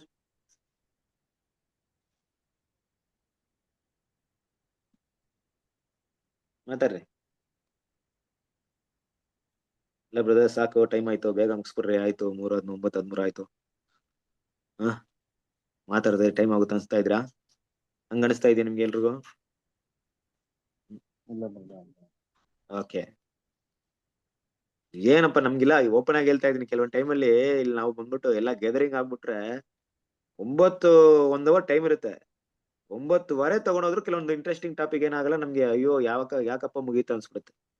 ಆದ್ರೆ ಝೂಮ್ ಅಲ್ಲಿ ಕುತ್ಕೊಂಡ್ಬಿಟ್ರೆ ಆ ಟೈಮ್ ಕರೆಕ್ಟ್ ಆಗಿ ಮುಗಿಸ್ಬೇಕು. ನಮ್ಗೆ ಹಂಗ ಅನ್ಸ್ಬಿಡುತ್ತೆ. ಕೆಲವಾಗಿ ಮುಗಿದ ಇದ್ರೆ ಏನ್ ಮಾಡ್ತಾರೆ, ಕೆಲವು ಲೆಫ್ಟ್ ಆಗ್ಬಿಡ್ತಾರೆ. ನೀವ್ ಎಷ್ಟ್ ಬೇಕಾದ್ರೆ ಮಾತಾಡ್ಕೊಳ್ಳಿ ಬ್ರದರ್, ನಾವ್ ಅಂತಿರೋದು 9 ಅಂತ ಕರೆಕ್ಟ್ ಆಗಿ 1 hour ಇರ್ತಿ, ಆಮೇಲೆ ನಾವ್ ಇರಲ್ಲ ಅನ್ಕೊಂಡ್ಬಿಟ್ಟು ಅಲ್ವಾ? ಸರಿರೇ, ಇಲ್ಲಿ ಯಾವತ್ತೋ ಒಂದ್ ದಿವಸ ಹೆಚ್ಚು ಕಡಿಮೆ ಆಗ್ಬೋದು. ನಾನು ಯಾವತ್ತಾದ್ರೂ ಜಾಸ್ತಿ ಟೈಮ್ ತಗೊಳ್ತೀನ? ಕರೆಕ್ಟ್ ಟೈಮ್ ಮುಗಿಸ್ತೀನಿ ತಾನೆ? ಯಾವತ್ತಾದ್ರೂ ಒಂದ್ಸರಿ ಹೆಚ್ಚು ಕಡಿಮೆ ಹೌದೌದ್ರಿ, ನೀವ್ ಕರೆಕ್ಟ್ ಟೈಮ್ ಮುಗಿಸ್ತೇವೆ. ಇದು ದೇವ್ರಿಗೋಸ್ಕರ ಹೇಳಿ ತಂಗಿ. ಅದೇ ಅಣಜಿ ಅಲ್ಲಿ ಇದನ್ನ ಶಿಕ್ಷೆ ಕೊಡ್ತಾರಲ್ರಿ ಸುಳ್ಳು ಸಭೆಗೆ, ಅದನ್ನ ಕೈ ಬಿಟ್ಟು ಅಂತ. ನಾವು ಅಲ್ಲಿಂದ ಬಿಟ್ಟು ಬನ್ನಿ ಅಂತ ಅಂದ್ರಲ್ಲ, ಅದು ಬಿಟ್ಟು ಬರೋದಂದ್ರೆ ಆ ಒಂದು ಸ್ಥಳ ಬಿಟ್ಟು ಬರೋದಲ್ಲ, ಆ ಹೃದಯ, ಅದು ನಾವೇ ದೇವರಲ್ಲ, ಎಲ್ಲ ಹೃದಯದಲ್ಲೇನೆ ಇರಬಾರ್ದು ಅದು, ಆ ಒಂದು ತಪ್ಪಾದ ಬೋಧನೆ ಅಂತಾನ ಈ ಪಾಠ ತಿಳ್ಕೊಂಡಿದ್ದು. Correct point, valid point. ಬಿದ್ದೇಶ್ವರ ಸರಿರೇ, ಕೆಲವೊಂದ್ ಟೈಮಲ್ಲಿ ಏನಾಗುತ್ತೆ ಅಂತ ಒಂದು ವಿಷಯ ಹೇಳ್ತೀನಿ, ಅರ್ಥ ಮಾಡ್ಕೊಳ್ರಿ. ನಿಮ್ಮನ್ನ ಟೆಸ್ಟ್ ಮಾಡ್ಕೊಳ್ಳಿ. ನಮ್ಮನ್ನ ಪ್ರತಿಯೊಬ್ಬರು ಟೆಸ್ಟ್ ಮಾಡ್ಕೊಬೇಕು. 1, ಬಾಬಿಲೋನ್ನ ಬೋಧನೆ. 2, ಬಾಬಿಲೋನ್ನ ಗುಣ. ಬಾಬಿಲೋನ್ನ ಬೋಧನೆ ಏನಪ್ಪಾ ಅಂದ್ರೆ, ನಮ್ಮ 52 ಕ್ಲಾಸಸ್ ಕೂಡ ನಿಮ್ಗೆ ಕ್ಲೀನ್ ಆಗಿ ಹೇಳ್ಕೊಡ್ಬಿಡುತ್ತೆ. ಇದು ಯಾವ್ದು ಕೂಡ ಅವ್ರು ಒಪ್ಕೊಳ್ಳಲ್ಲ ಅಂದ್ಬಿಟ್ಟು, ಇದು ಸತ್ಯಕ್ಕೆ ಸಂಬಂಧಪಟ್ಟದ್ದು, ಆದ್ರಿಂದ ಇದು ದೇವರ ಸತ್ಯ ಅಂತ ನಿಮ್ಗೆ ಕ್ಲಿಯರ್ ಆಗಿ ಅರ್ಥವಾಗುತ್ತೆ. ನಾವು ಅದ್ರ ಮೇಲೆ ಎಷ್ಟು ನಂಬಿಕೆ ಇಟ್ಕೊಂಡಿದೀವಿ ಅನ್ನೋದನ್ನ ಫಸ್ಟ್ ಕನ್ಫರ್ಮ್ ಮಾಡ್ಕೊಳ್ಳಿ. ಅಂದ್ರೆ ನಿಜವಾದ ಸತ್ಯಕ್ಕೆ ನಾವು ಮಹಾಪರಿಶುದ್ಧವಾದಂತ ನಂಬಿಕೆಗೆ ನಾವು ತುಂಬಾ ಪ್ರಾಮುಖ್ಯತೆ ಕೊಡ್ತೀವಂದ್ರೆ ನಾವು ಬಾಬಿಲೋನಿಂದ ಬಂದಿದ್ದೀವಿ ಅನ್ನೋದು ಒಂದು ವಿಷಯ. 2ನೇದು ಬಾಬಿಲೋನ್ನ ಗುಣ. ಏನಪ್ಪಾ ಬಾಬಿಲೋನ್ ಗುಣ ಆಯ್ತು? ಬಾಬಿಲೋನ್ನ ಏನ್ ಹೆಸರು ತಾನೆ ದೇವ್ರು ಕರೆದಿಲ್ಲ. ಕಪಟಿಗಳು ಅಂತ ಕರೆದ್ರು, ವೇಶ್ಯ ಅಂತ ಕರೆದ್ ಬಿಟ್ಟಿದ್ದಾರೆ, ಅಪವಿತ್ರ ಅಂತ, ಅಶುದ್ಧ, ದೆವ್ವಗಳವ, ಏನೆಲ್ಲ ಹೆಸರಲ್ಲಿ ಕರೆದ್ ಬಿಟ್ಟಿದ್ದಾರೆ. ಸ್ತ್ರೀ ಅಂತ ಕರೆದಾರೆ. ನೋಡಿದ್ರ ಅಂದ್ರೆ ಇದೆಲ್ಲ ಈ ಒಂದು ಈ ಗುಣ, ಈ ಹೆಸರುಗಳೆಲ್ಲ ನಿಮ್ಗೆ ಗೊತ್ತು. ಈ ಹೆಸರ ಯಾವ ಪಾಪಕ್ಕೆ ದೇವ್ರು ಈ ರೀತಿ ಕರೀತಾ ಇದಾರೆ, ಎಂತಹ ಪಾಪಗಳನ್ನ ಮಾಡಿರ್ಬೋದು ಇವರು, ಅದನ್ನೆಲ್ಲ ಗೊತ್ತು. ಈಗ ನೋಡಿ, ಈಗ ವೇಶ್ಯ ಸ್ತ್ರೀ ಅಂತ ಕರೆದ್ಮೇಲೆ ಏನಪ್ಪಾ ಅರ್ಥ ಅಂದ್ರೆ, ನಿಜವಾದ ಕ್ರಿಸ್ತನಿಗೆ ಮೊದಲಿಗಿತ್ತಿ ಆಗಿರುವಂತ ಸಭೆ ಬೇರೆಯವ್ರ ಜೊತೆ ಸಂಬಂಧ ಇಟ್ಕೊಳ್ಳೋದು ಏನಪ್ಪಾ ತೋರಿಸ್ತಾ ಇದೆ ದೇವ್ರ ದೃಷ್ಟಿಯಲ್ಲಿ? ವೇಶ್ಯ, ವಿಗ್ರಹ ಆರಾಧನೆ, ಇದೆಲ್ಲ ನೋಡಿ ಈ ಗುಣಗಳು. ಈ ರೀತಿ ದೇವ್ರಿಗೆ, ಅದಕ್ಕೆ ದೇವ್ರ ಏನ್ ಮಾಡ್ಬಿಟ್ರು, ಅಸಹ್ಯ ಅಂತ ಕರೆದ್ಬಿಟ್ರು. ಈ ಅಸಹ್ಯದ ಗುಣಗಳು ನಮ್ಮಲ್ಲಿ ಕಾಣಿಸ್ಕೊಳ್ತಾ ಇದೆಯಾ? ಇವತ್ತು ನಮ್ ಕ್ರಿಸ್ತನನ್ನ ಬಿಟ್ಟು ಬೇರೆ ಯಾವ್ರಿಗಾದ್ರು ಪ್ರಾಮುಖ್ಯತೆ ಹೆಚ್ಚಾಗಿ ಕೊಡ್ತಾ ಇದ್ರೆ, ಈ ಲೋಕದ್ರಿಗೋ ಇಲ್ಲ ಲೋಕದ ಜನರಿಗೋ ಇಲ್ಲ ಬೇರೆ ವಿಷಯಕ್ಕೂ, ಅದು ಕೂಡ ಈ ಬಾಬಿಲೋನ ಸ್ಪಿರಿಟ್ ಆಗ್ಬಿಡುತ್ತೆ ಕೆಲವೊಂದು ಟೈಮಲ್ಲಿ ಅಲ್ವಾ? ಇದನ್ನೆಲ್ಲ ಗಮನದಲ್ಲಿಟ್ಟು ಗುಣಗಳ ಬಗ್ಗೆ ನೋಡ್ಬೇಕು. ಇದನ್ನೆಲ್ಲ ಬಿಡಬೇಕನ್ನೋದೇ ದೇವ್ರ ವಿಷಯ. ಮುಖ್ಯವಾಗಿ ನಾವು ಮನಸ್ಸಲ್ಲಿ ಇಟ್ಕೊಬೇಕಾದ್ರೆ ದೇವರ ಮುಂದೆ ನಾವು ಅಸಹ್ಯ ಆಗ್ಬಾರ್ದು. ಏನಂತೀರಾ? ದೇವ್ರು ನಮ್ಮನ್ನ ನೋಡ್ಬಿಟ್ಟು ಅಸಹ್ಯ ಪಡ್ಬಾರ್ದು. ದೇವ್ರು ನಮ್ಗೆ ನೋಡಿ ಮೆಚ್ಚೋರಂತ ರೀತಿ ನಮ್ಮ ಗುಣಗಳು, ನಮ್ಮ ಬೋಧನೆಗಳಿದ್ಯಾ, ಅದನ್ನ ಅರ್ಥ ಮಾಡ್ಕೊಳ್ಳೋಣ. ಓಕೆನಾ? So thank you. ಬೇರೆ ಮಾತಾಡ್ತೀರಾ? ಮುಗಿಸೋಣ ಹಂಗಾದ್ರೆ ಇಲ್ಲಿ. ಓಕೆ, ಇನ್ನೊಂದು ಬ್ರದರ್, ಕೃತಜ್ಞತೆ ಉಳ್ಳವರಾಗಿರ್ಬೇಕು ಅಂತ ಆ ಪಾಯಿಂಟ್ ಹೇಳಿದ್ರಲ್ಲ, ನಾವು ಯಾವ ವಿಷಯದಲ್ಲಿ ಕೃತಜ್ಞತೆ ಹೇಳೋರಾಗಿರ್ಬೇಕಂದ್ರ, ನಮ್ಗ ದೇವ್ರು ಕೊಟ್ಟ ನೀತಿ ವಾಕ್ಯನ ಅದ್ಭುತ ಸೂಚಕನ ಮುಖ್ಯ ಅಂತಲ್ಲ. ನಮ್ಗೆ ಬಹಳ ಜನ ನನ್ನ ವಿಷಯದಲ್ಲಿ ಕೇಳ್ಯಾರ, ಇಷ್ಟು ವರ್ಷ ಆಯ್ತು ನೀವ್ ನಂಬಿ, ನಿಮ್ಗ ಸರಿಯಾದ ನಂಬಿಕೆ, ನಾ ಆಸ್ಪತ್ರೆ ಹೋದಾಗನ ಅದೇ ಸಭೆಯಲ್ಲಿ ಸುಳ್ಳು ಬೋಧನೆಯಲ್ಲಿ ಇರಂತವ್ರೆ ಕೇಳ್ಯಾರ, ನಿಮ್ಗ್ ಸರಿಯಾದ ನಂಬಿಕೆ ಇದ್ದಿದ್ರೆ ಈ ತರ ಇರ್ತಿದ್ದಿಲ್ಲ, ಅದ್ಭುತ ಆಕತ್ತು, ನೀವು ಸರಿಯಾದ ನಂಬಿಕೆಯಲ್ಲಿ ಇಲ್ಲ ಅನ್ಸುತ್ತೆ, ಅದಕ್ಕ ಈ ತರ ಸಮಸ್ಯೆ ಬಂದಿರ್ಬೋದು, ಆತರ ಹೇಳಿ ಹಂಗೆ ಅಲ್ಲ, ನಮ್ಗೆ ಡೌಟ್ ಬರ್ಬೇಕು, ಆ ರೀತಿ ಹೇಳ್ಯಾರ. ಅದಕ್ಕ ನಮ್ಮ ದಾರಿನೇ ಇಕ್ಕಟ್ಟು ಅಂತ ನನ್ಗೆ ಎಷ್ಟು ದೇವ್ರು ಇದನ್ ಕೊಡ್ತಾರ ಅದನ್ನ ಅಷ್ಟು ಹೇಳಿದ್ವಿ ನಾವು ನೋಡ್ದಕ್ಕೆ ಕೇವಲವಾಗಿ ನೋಡೋದು, ನಾವ್ ಪಾಪ ಮಾಡಿರ್ಬೇಕು, ಅದಕ್ಕ ಹಿಂಗ ಆಗಾಕತೈತಿ ಇವ್ರಿಗೆ ಅಂತ. ನಮಗೆ ಸತ್ಯದಲ್ಲಿ ಸತ್ಯದ ವಾಕ್ಯ ತಿಳ್ಕೊಂಡಿದ್ ನಮ್ಗ ದೇವ್ರು ನಮ್ಮನ್ನ ಶೋಧಿಸಿ ನೋಡಾಕತ್ತಾರ ಅಂತ ನಮಗ್ ಗೊತ್ತಾಗುತ್ತೆ. ಅವ್ರು ಹಂಗಲ್ಲ, ಈ ತರ ಹೇಳಿದ್ರು ಬ್ರದರ್. ತಂಗಿ ಆಕ್ಚುಲಿ ಏನಪ್ಪಾ ಅಂದ್ರೆ ಈ ಹಾಕಿನ್ಸ್ ಅಂತ ಒಂದು ಸೈಂಟಿಸ್ಟ್ ಬಗ್ಗೆ ನೀವು ಕೇಳಿರ್ಬೋದು. ಈಗ ಒಂದು ಪ್ರಪಂಚದ ಒಂದು ವಿದ್ಯಮಾನವನ್ನ ಕಂಡುಹಿಡಿದುಕೊಟ್ಟಿದ್ದಾರೆ ವ್ಯಕ್ತಿ. ಆ ವ್ಯಕ್ತಿ ಏನೂ ಇಲ್ಲ, ಬಾಡಿಯಲ್ಲಿ ಏನೂ ಇಲ್ಲ, ಮಾತಾಡಕ್ಕೂ ಬರಲ್ಲ. ಒಂದ್ ಮಿಷಿನ್ ಅಲ್ಲಿ ಕುತ್ಕೊಂಡು ಆ ಕಂಪ್ಯೂಟರ್ ಅಲ್ಲಿ ಟೈಪ್ ಮಾಡೋದಷ್ಟೇ. ಅಂದ್ರೆ ಅವ್ರ ಮೆದುಳೇ ಅವರ ನಾಲೆಡ್ಜ್ ಆಗಿತ್ತು. ಏನಕ್ಕಪ್ಪ ವಿಷಯ ಹೇಳ್ತಾ ಇದ್ದೇನೆ ಇವತ್ತು ಆ ವ್ಯಕ್ತಿಗೆ ನೋಬೆಲ್ ಪ್ರೈಸ್ ಅಂದ್ರೆ ದೊಡ್ಡ ಒಂದು ಪ್ರೈಸ್ ಕೊಟ್ಟಿದ್ದಾರೆ. ಅವ್ರು ನೋಡಿದ್ರೆ ನಾನು ಯಾವಾಗ ಚೆಕ್ ಮಾಡಿ ನೋಡ್ರಿ ನೀವು ಆ ವ್ಯಕ್ತಿ ಬಗ್ಗೆ. ಈಗ ನಾವೆಲ್ಲ ಏನಿಲ್ಲ ಆತರ ಮುಂದೆ. ಬರೀ ಮೆದ್ಲು ಮಾತ್ರ ರನ್ ಆಗ್ತಿದೆ ಅಷ್ಟೇ. ಜೀವಂತವಾಗಿ ಇಟ್ಸ್ಕೊಂಡು ಅಷ್ಟೊಂದು ಕೆಲಸ ಮಾಡಿಸಿದ್ರು ಸೈನ್ಸ್ ಆಗಿ. ಏನಕ್ಕೆ ವಿಷಯ ಅಂದ್ರೆ ದೇವ್ರ ಮಕ್ಳು ಇವತ್ತು ನಮ್ಗಿರುವಂತ ಒಂದು ಜ್ಞಾನ ನೋಡ್ರಿ, ದೇವ್ರು ನಿಮ್ಗೆ ಏನ್ ಕೊಟ್ಟಿದ್ರೆ. ಏನಂದ್ರೆ ನಮ್ಗೆ ಕೆಲವೊಂದು ಸಮಸ್ಯೆಗಳಿರ್ಬೋದು, ಆದ್ರೆ ದೇವ್ರ ಜ್ಞಾನನ ಅರ್ಥ ಮಾಡ್ಕೊಂಡು ದೇವ್ರ ಗುಣನ ಬೆಳೆಸೋದಕ್ಕೆ ಏನಾದ್ರೂ ಅಡ್ಡಿ ಆಗ್ತಿದೆ ಅಂದ್ರೆ ಖಂಡಿತ ಏನು ಅಡ್ಡಿ ಇಲ್ಲ. ಓಕೆನಾ? ಅದ್ರಲ್ಲಿ ತುಂಬಾ ವಿಶೇಷವಾದಂತ ಒಂದು ವಿಷಯ ತಗೊಳ್ರಿ. ಅಪೋಸ್ತಲ ಪಾಲ್ ತಗೊಳ್ರಿ. ಅಪೋಸ್ತಲ ಪಾಲ್ಗೆ ಒಂದು ಮುಳ್ಳಿತ್ತು, ಅಂದ್ರೆ ಕಣ್ಣು ಕೂಡ ಕ್ಲಿಯರ್ ಆಗಿ ಕಾಣಿಸ್ತಿರ್ಲಿಲ್ಲ. ಆಮೇಲೆ ಅದಂತ ಬೆಲೆಹೀನತೆ ಬಗ್ಗೆ ಅವ್ರು ಏನ್ ಮಾಡಿಲ್ಲ. ಸೊ ದೇವ್ರ ಮಕ್ಳಿಗೆ ಏನಪ್ಪಾ ಅಂದ್ರೆ ಬಾಬಿಲೋನ್ ಅವರ ಕಣ್ಣು ಮುಚ್ಚಲ್ಪಟ್ಟಿದೆ. ನಿಜವಾದ ದೇವ್ರ ಮಕ್ಳಿಗೆ ದೇವ್ರು ಯಾವ ರೀತಿ ಪ್ರೀತಿ ತೋರಿಸ್ತಾ ಇರೋಬಿಟ್ಟು ಅವ್ರು ನೋಡೋಂತ ರೀತಿನೇ ಬೇರೆ. ಅವ್ರ ಪ್ರೀತಿ ಏನಪ್ಪಾ ಅಂದ್ರೆ ದೇವ್ರು ನಿಜವಾಗ್ ನಮ್ ಪ್ರೀತಿ ಮಾಡಿದ್ರೆ ನಾವು ಐಶ್ವರ್ಯವಾಗಿ, ಸುಖಭೋಗವಾಗಿ, ಆರೋಗ್ಯವಾಗಿ, ಏನು ಸಮಸ್ಯೆ ಇಲ್ಲದೆ ಇರೋದು ಒಳ್ಳೇದು, ಅದೇ ಆಶೀರ್ವಾದ ಅಂತ ಅವ್ರು ಎದುರು ನೋಡ್ತಾ ಇದ್ದಾರೆ. ಆದ್ರೆ ಬೈಬಲ್ ಅಲ್ಲಿ ಇಲ್ವೇ ಇಲ್ಲ. ನೀವ್ ಹೇಳ್ದ ರೀತಿಲಿ ಇಕ್ಕಟ್ಟಾದ ದಾರಿ, ಬಿಕ್ಕಟ್ಟು, ದೇವ್ರ ಮಕ್ಳಿಗೆ ಹಲವಾರು ಶೋಧನೆಗಳು ಬರುತ್ತೆ, ಹಲವಾರು ಕಷ್ಟಗಳು ಬರುತ್ತೆ. ಆದ್ರೆ ಇದೆಲ್ಲದರ ಮಧ್ಯೆ ನಂಬಿಕೆ ಇರ್ತಾರೆ ನೋಡ್ರಿ, ಅದು ಗ್ರೇಟ್. ಈಗ ನನ್ಗೆ ಎಲ್ಲ ದೇವ್ರು ಚೆನ್ನಾಗಿ ಆರೋಗ್ಯ ಕೊಟ್ಟು ನಾನು ತುಂಬಾ ದೇವ್ರ ಆರಾಧನೆ ಮಾಡೋಕ್ಕಿಂತ ಕಷ್ಟಗಳ ಮಧ್ಯದಲ್ಲಿ ದೇವ್ರ ಆರಾಧನೆ ಮಾಡ್ತೀನಿ ನೋಡ್ರಿ. ಯಾವ್ದು ದೇವ್ರು ತುಂಬಾ ಮೆಚ್ಚುಗೆ ಆಗಿರುತ್ತೆ? ಈ ಕಷ್ಟಗಳ ಮಧ್ಯದಲ್ಲಿ ದೇವ್ರನ್ನ ಆರಾಧನೆ ಮಾಡ್ತೀನಿ ನೋಡ್ರಿ. ಮನುಷ್ಯರು ಹೆಂಗೋ ಒಂದು ದಿನ ದೇವ್ರು ನಮ್ಗೆ ಹೊಗಳ್ತಾರ, ಆ ಮಾತು ಬಾಯಿಂದ ದೇವ್ರ ಮಾಹಿತಿನ ಕೇಳ್ಬೇಕಾ? ನನ್ ಮಗಳು ಇಷ್ಟು ಕಷ್ಟದಲ್ಲೂ ಕೂಡ ನನಗೋಸ್ಕರ ತ್ಯಾಗ ಮಾಡಿ ಕೊನೆವರೆಗೂ ಜೀವಿಸ್ತಂತ ಆ ಮಾತು ಕೇಳ್ಬೇಕು, ಸಾಕಲ್ವಾ ನಮ್ಗೆ? ಇನ್ನೇನ್ ಬೇಕಾಗುತ್ತೆ ಲೈಫಲ್ಲಿ? ನಾವು ಇರೋದು ಅದಕ್ಕೋಸ್ಕರ. ದೇವ್ರು ನಮ್ಮನ್ನ ನೋಡಿ ಆ ಮಾತು ಹೇಳ್ಬಿಟ್ರೆ ಸಾಕು. ಆದ್ರಿಂದ ಅವ್ರಿಗೆ ನಮ್ ಮೊದ್ಲೇ ಗೊತ್ತು. ಸತ್ಯನೇ ಗೊತ್ತಿಲ್ಲದೆ ಇರೋರ ಹತ್ರ ಇನ್ ಬೇರೆ ಏನ್ ಗೊತ್ತಿದೆ ಅವ್ರಿಗೆ? ಈ ಪ್ರಪಂಚದ ಒಂದು ಸುಖ ಭಗವಾನೇ ನೋಡ್ತಾ ಇದ್ರೆ ಅದೇ ಅವ್ರು ಕಲ್ತಿರೋಂತ ವಿಷಯ. ದೇವರ ನಿಜವಾದಂತ ತ್ಯಾಗ, ಜೀವ ಬಲಿ ಅಂದ್ರೆ ಏನಂತ ಗೊತ್ತಿಲ್ಲ. ಅವ್ರ ಅಂತವ್ರ ಹತ್ರ ಹೋಗ್ಬಿಟ್ಟು ಒಂದೇ ಮಾತು ಕೇಳ್ರಿ. ರೋಮರ್ 12ನೇ ಅಧ್ಯಾಯ 1ನೇ ವಾಕ್ಯ ಸ್ವಲ್ಪ ಎಕ್ಸ್ಪ್ಲೈನ್ ಮಾಡ್ರಿ ಅಂತ ಹೇಳಿ. ಎಕ್ಸ್ಪ್ಲೈನ್ ಮಾಡಕ್ಕಾಗುತ್ತೆ ಅವ್ರಿಗೆ? ಜೀವ ಬಲಿ ಅಂದ್ರೆ ಏನಪ್ಪಾ ಅಂತ ಎಕ್ಸ್ಪ್ಲೈನ್ ಮಾಡಕ್ಕೆ. ನಾನು ಶರೀರ ಸಾಯ್ತಾ ಇದ್ರು ನಾನು ಕ್ರಿಸ್ತನಿಗೋಸ್ಕರ ಯಾವಾಗ್ಲೂ ಜೀವಿಸ್ತಾ ಇರ್ತೇನೆ. ನನ್ನ ಆಲೋಚನೆಯಲ್ಲಿ ಜೀವಿಸ್ತಾ ಇರ್ಬೇಕು. ನನ್ನ ದೇಹ ಶರೀರ ಪ್ರತಿ ದಿನ ಏನಾಗುತ್ತೆ, ನಾಶ ಮಾಡ್ಬೇಕು. ಅದೇ ಇರುವಂತ ಮುಖ್ಯವಾದ ವಿಷಯ. ಅದ್ರ ಬಗ್ಗೆ ಅವ್ರಿಗೆ ಗೊತ್ತಿಲ್ಲ. ಆದ್ರೆ ನಮ್ ತಂಗಿ ಇಂಥ ವಿಷಯಗಳು ಬಂದಾಗ ನಿಮ್ಗೆ ಗೊತ್ತು, ನಿಮ್ಗೆಲ್ಲ ಧೈರ್ಯವಾಗಿದ್ರ, ದೇವರದಲ್ಲಿ ನೀವು ಯಾವಾಗ್ಲೂ ಇದ್ರ. ಸೊ ದೇವ್ರು ಇನ್ನೂ ನಿಮ್ನ ನಡೆಸ್ತಾ ಇದಾರೆ.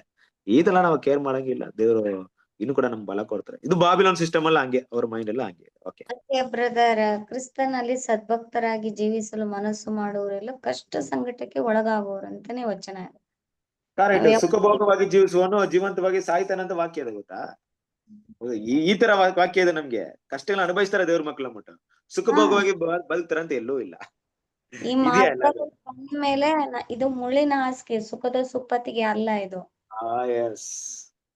ಹಾಗಾಗಿ ಇದು ನೋಡ್ರಿ, ಇನ್ನೊಂದು ವಿಷಯ ನಾನು ಹೇಳ್ತೀನಿ, ನೀವು ಮೈಂಡ್ ಇಟ್ಕೊಳ್ಳಿ. ನೀವು ನಂತರ ನೀವೆಲ್ಲ ಸಬ್ಜೆಕ್ಟ್ ಮಾತಾಡ್ತಾ ಇಲ್ಲ, ಆದ್ರೆ ನಿಮ್ಮ ಪರಿಸ್ಥಿತಿ ನಮ್ಗೆ ಬೋಧನೆ ಆಗಿದೆ. ಈ ಸ್ಥಿತಿಯಲ್ಲಿ ನೀವು ದೇವ್ರನ್ನ ಹುಡುಕೋದ್ರೆ ನಿಮ್ಮನ್ನ ಇಟ್ಟು ದೇವ್ರು ನಮ್ಮನ್ನೆಲ್ಲ ಎನ್ಕರೇಜ್ ಮಾಡ್ತಾರೆ ಅಂದ್ರೆ ದೇವ್ರು ಅದು ಒಳ್ಳೇದಲ್ವಾ? ನೋಡಿ, ನಿಮ್ಮನ್ನ ಇಟ್ಟು ನಮ್ಗೆಲ್ಲ ಎಷ್ಟು ಪ್ರೋತ್ಸಾಹ ಮಾಡ್ತವ್ರೆ. ಕೆಲವು ಸಹೋದರ ಸಹೋದರಿಯರು ಹೆಂಗಿದಾರೆ ಅಂದ್ರೆ ಅವ್ರು ನಮ್ ತರ ಸಬ್ಜೆಕ್ಟ್ ಮಾತಾಡೋರಲ್ಲ, ಬಟ್ ಅವರ ಜೀವನವೇನಾಗಿದೆ ಇನ್ನೊಬ್ರಿಗೆ ಲೆಸನ್ ಆಗಿರೋ ರೀತಿಯಲ್ಲಿ ಅವ್ರು ಬದುಕಿದ್ದಾರೆ ಅಂದ್ರೆ ಅದು ಎಷ್ಟು ಜನರಿಗೆ. ಈಗ ನಮ್ಗೂ ಕೂಡ ಸ್ಟ್ರೆಂತ್ ಬೇಕು ತಾನೆ, ಉತ್ಸಾಹ ಬೇಕು ಭೂಮಿಯಲ್ಲಿ. ನೋಡಪ್ಪ, ಅವ್ರು ಹಿಂಗಿರೋರೇ ದೇವ್ರಿಗೋಸ್ಕರ ಬೆಳ್ತಾರೆ, ನಾವ್ ಯಾಕಪ್ಪ ಅನ್ನೋ ರೀತಿಯಲ್ಲಿ ನೋಡ್ರಿ ದೇವರೆಲ್ಲ ಇಟ್ಟಿದ್ದಾರೆ. ಅದು ನಿಮ್ ಮೂಲಕ, ನಿಮ್ಮಂತವ್ರ ಮೂಲಕ ದೇವ್ರು ಇಟ್ಟಿದ್ದಾರೆ. ಅದೆಲ್ಲ ಅವ್ರಿಗೆ ಗೊತ್ತಿಲ್ಲ ಬಿಡ್ರಿ. ಅದರಿಂದ ದೇವರ ನಡೆಸುವಿಕೆ ಬಗ್ಗೆ ನಾವು ತಿಳ್ಕೊಂಡಿರೋ ರೀತಿಯಲ್ಲಿ ಅವ್ರು ತಿಳ್ಕೊಂಡಿಲ್ಲ. ಅದರಿಂದ ಹಾಗೆ ಬಾಬಿಲೋನ್ ಅಂದ್ರೆ ಅವರ ಒಂದು ಭಾವನೆಗಳು ಅಷ್ಟೇ. ಓಕೆ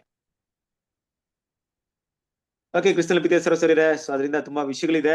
ನಾವು ಮುಂದಿನ ವಾರದಲ್ಲಿ ಅದ್ರ ಬಗ್ಗೆ ನೋಡೋಣ. ಕೊನೆಯದಾಗಿ ನಾವು ರಾತ್ರಿ ಗೀತೆಗಳನ್ನ ಓದಿ ಇವತ್ತಿನ ಒಂದು ಪಾಠವನ್ನ ಅಂತ್ಯ ಮಾಡೋಣ. ಓದ್ತೀರಾ?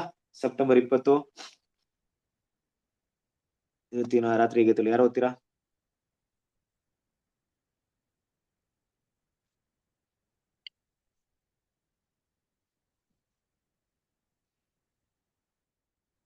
ಹೌದ್ರಿ, ಯಾರಾದ್ರು ಮಂಜು ರೇಷ್ಮೆ ತಂಗಿ ಓದ್ತೀರಾ ನೀವೇ?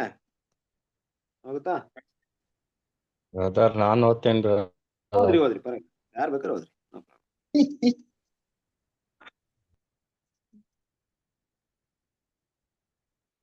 ಸ್ಕ್ರೀನ್ ಕಾಣಿಸ್ಕೊಳ್ತಾ ಇಲ್ವಾ? ಸ್ಕ್ರೀನ್ ಹಾಕ್ಲಾ? ನಿಮಿಷ. ಸ್ಕ್ರೀನ್ನಾಗಿದ್ದು ಬ್ರದರ್ ಕಾಣಲ್ಲ ನಮ್ಗೆ ಅಕ್ಷರ. ಹೌದಾ, ನಿಮ್ಮ ಹತ್ರ ಬುಕ್ ಇದ್ರೆ ಬುಕ್ ಬುಕ್ ಇಲ್ಲ ಬ್ರದರ್ ನನ್ ಕಡೆ. ಈಗ ಕಾಣಿಸ್ತಾ ಇದೆ ನೋಡ್ರಿ, ಝೂಮ್ ಮಾಡಿದೀನಿ. ಬ್ರದರ್ ಕಾಣಲ್ಲ ನನಗೆ. ಕಾಣಲ್ವಾ? ಸರಿ ಆಯ್ತು, ಯಾರಿಗೆ ಕಾಣಿಸ್ತಾ ಇದೆಯೋ ಅವ್ರಿಗೆ ಹೋದ್ರಿ. ನಾನು ಓದ್ಲಾ ಬ್ರದರ್? ಓದಿ ಸಂತೋಷ್ ಬ್ರೋ ಓದಿ. ಪರಲೋಕದಿಂದ ಕೆಳಗೆ ಬಂದು ಲೋಕಕ್ಕೆ ಜೀವವನ್ನು ಕೊಡುವ ದೇವರ ರೊಟ್ಟಿಯಾಗಿದ್ದೇನೆ. ಈ ಲೋಕದ ವಿಷಯದಲ್ಲಿ ಜನರು ಎಷ್ಟೋ ತೃಪ್ತರಾಗಿರುತ್ತಾರೋ ಅವರು ಪರಲೋಕದ ವಿಷಯದಲ್ಲಿ ಅಷ್ಟೇ ಕಡಿಮೆ ಆಸಕ್ತಿ ಹೊಂದಿರುತ್ತಾರೆ. ಮತ್ತು ನಾವು ಎಷ್ಟು ಹೆಚ್ಚಾಗಿ ಪರಲೋಕದ ವಿಷಯಗಳಲ್ಲಿ ತೃಪ್ತರಾಗುತ್ತೇವೋ ಭೂಲೋಕದ ವಿಷಯಗಳಲ್ಲಿ ಅಷ್ಟೇ ಕಡಿಮೆ ಹಸಿವನ್ನು ಹೊಂದಿರುತ್ತೇವೆ. ಹಳೆಯ ಸ್ವಭಾವವನ್ನು ಬಲಿ ಸಲ್ಲಿಸುವಾಗ ಹೊಸ ಸ್ವಭಾವವು ಏಳಿಗೆಗೆ ಬರುತ್ತದೆ. ಮತ್ತು ಹಳೆಯ ಸ್ವಭಾವದ ಮಹತ್ವಾಕಾಂಕ್ಷೆಗಳು, ನಿರೀಕ್ಷೆಗಳು ಮತ್ತು ಆಸೆಗಳನ್ನು ಬಲಿ ಸಲ್ಲಿಸುವಾಗ ಹೊಸ ಸ್ವಭಾವದ ಮಹತ್ವಾಕಾಂಕ್ಷೆಗಳು, ನಿರೀಕ್ಷೆಗಳು ಮತ್ತು ಆಸೆಗಳು ಏಳಿಗೆಗೆ ಬರುತ್ತದೆ. ಅದೇ ರೀತಿ ಹಳೆಯ ಸ್ವಭಾವವು ಏಳಿಗೆಗೆ ಬರುವುದಕ್ಕೆ ಹೊಸ ಸ್ವಭಾವವು ತನ್ನ ಜೀವನದ ಎಲ್ಲಾ ವ್ಯವಹಾರಗಳು ಬಲಿಯಾಗಿರುವುದೇ ಕಾರಣವಾಗಿರುತ್ತದೆ. ಆದ್ದರಿಂದ ಮೊದಲನೆಯದಾದ ಅಳಿದು ಹೋಗುವ ಆಹಾರ ಮತ್ತು ಎರಡನೇದಾದ ದೈವಿಕ ಆಶೀರ್ವಾದಗಳಾದ ನಿತ್ಯ ಜೀವವನ್ನು ತರುವ ಆಹಾರ, ಇವುಗಳ ನಡುವಿನ ವ್ಯತ್ಯಾಸವನ್ನು ಅರಿತುಕೊಳ್ಳೋಣ. ಎರಡನೇದಾದ ನಿತ್ಯ ಜೀವವನ್ನೇ ಆರಿಸಿಕೊಳ್ಳೋಣ. ನಾವು ಅತ್ಯಧಿಕವಾಗಿ ಕರ್ತನನ್ನು ಮತ್ತು ಆತನ ವಾಕ್ಯವನ್ನು ಸೇವಿಸೋಣ ಮತ್ತು ಕರ್ತನಲ್ಲಿ ಆತನ ಅತ್ಯಧಿಕವಾದ ಶಕ್ತಿಯಲ್ಲಿ ಬಲಗೊಳ್ಳೋಣ. ಮತ್ತು ಈ ಲೋಕ, ಅದರ ಆತ್ಮ, ಅದರ ನಿರೀಕ್ಷೆಗಳು,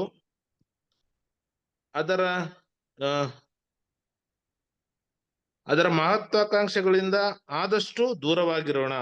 ಆ ಪರಲೋಕದ ಸ್ವಭಾವಕ್ಕೆ ಯೋಗ್ಯರಾಗುವುದಕ್ಕೆ ಮತ್ತು ಸಿದ್ಧರಾಗುವುದಕ್ಕೆ ನಾವು ಪರಲೋಕ ದೇಶವನ್ನು, ಪರಲೋಕ ರಾಜ್ಯವನ್ನು, ಪರಲೋಕದ ಸ್ವಭಾವವನ್ನು, ಪರಲೋಕದ ಗುಣಲಕ್ಷಣಗಳನ್ನು ಹುಡುಕುವವರಾಗಿದ್ದೇವೆ.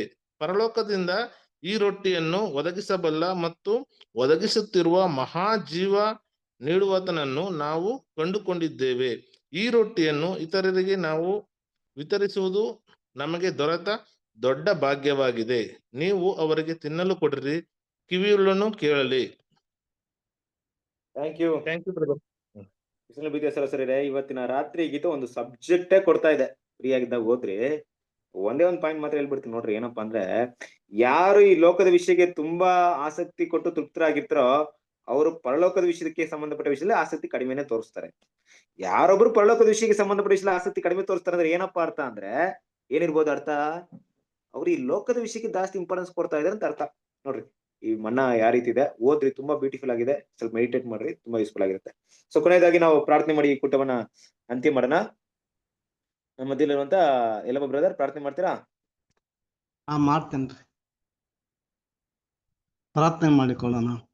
ಮಹೋನ್ನತನೋ ಸರ್ವಶಕ್ತನೋ ಅಗಮ್ಯ ಬೆಳಕಿನಲ್ಲಿ ವಾಸ ಮಾಡುವ ನಮ್ಮ ಪರಲೋಕ ತಂದೆ, ನಿಮ್ಮ ಅತಿ ಪರಿಶುದ್ಧ ನಾಮಕ್ಕೆ ಮಹಿಮೆ ಉಂಟಾಗಲಪ್ಪ ತಂದೆ. ತಂದೆ ಆದಾದರೆ ಸಂಜೆ ವೇಳೆಯಲ್ಲಿ ಒಂದು ಚಿಕ್ಕ ಗುಂಪಾಗಿ ಕೂಡಿಸಿ ನಮ್ಮನ್ನು ನಿಮ್ಮ ಸತ್ಯವಾಕ್ಯವನ್ನು ಕೇಳಲಿಕ್ಕೆ ತಂದೆ ಇದು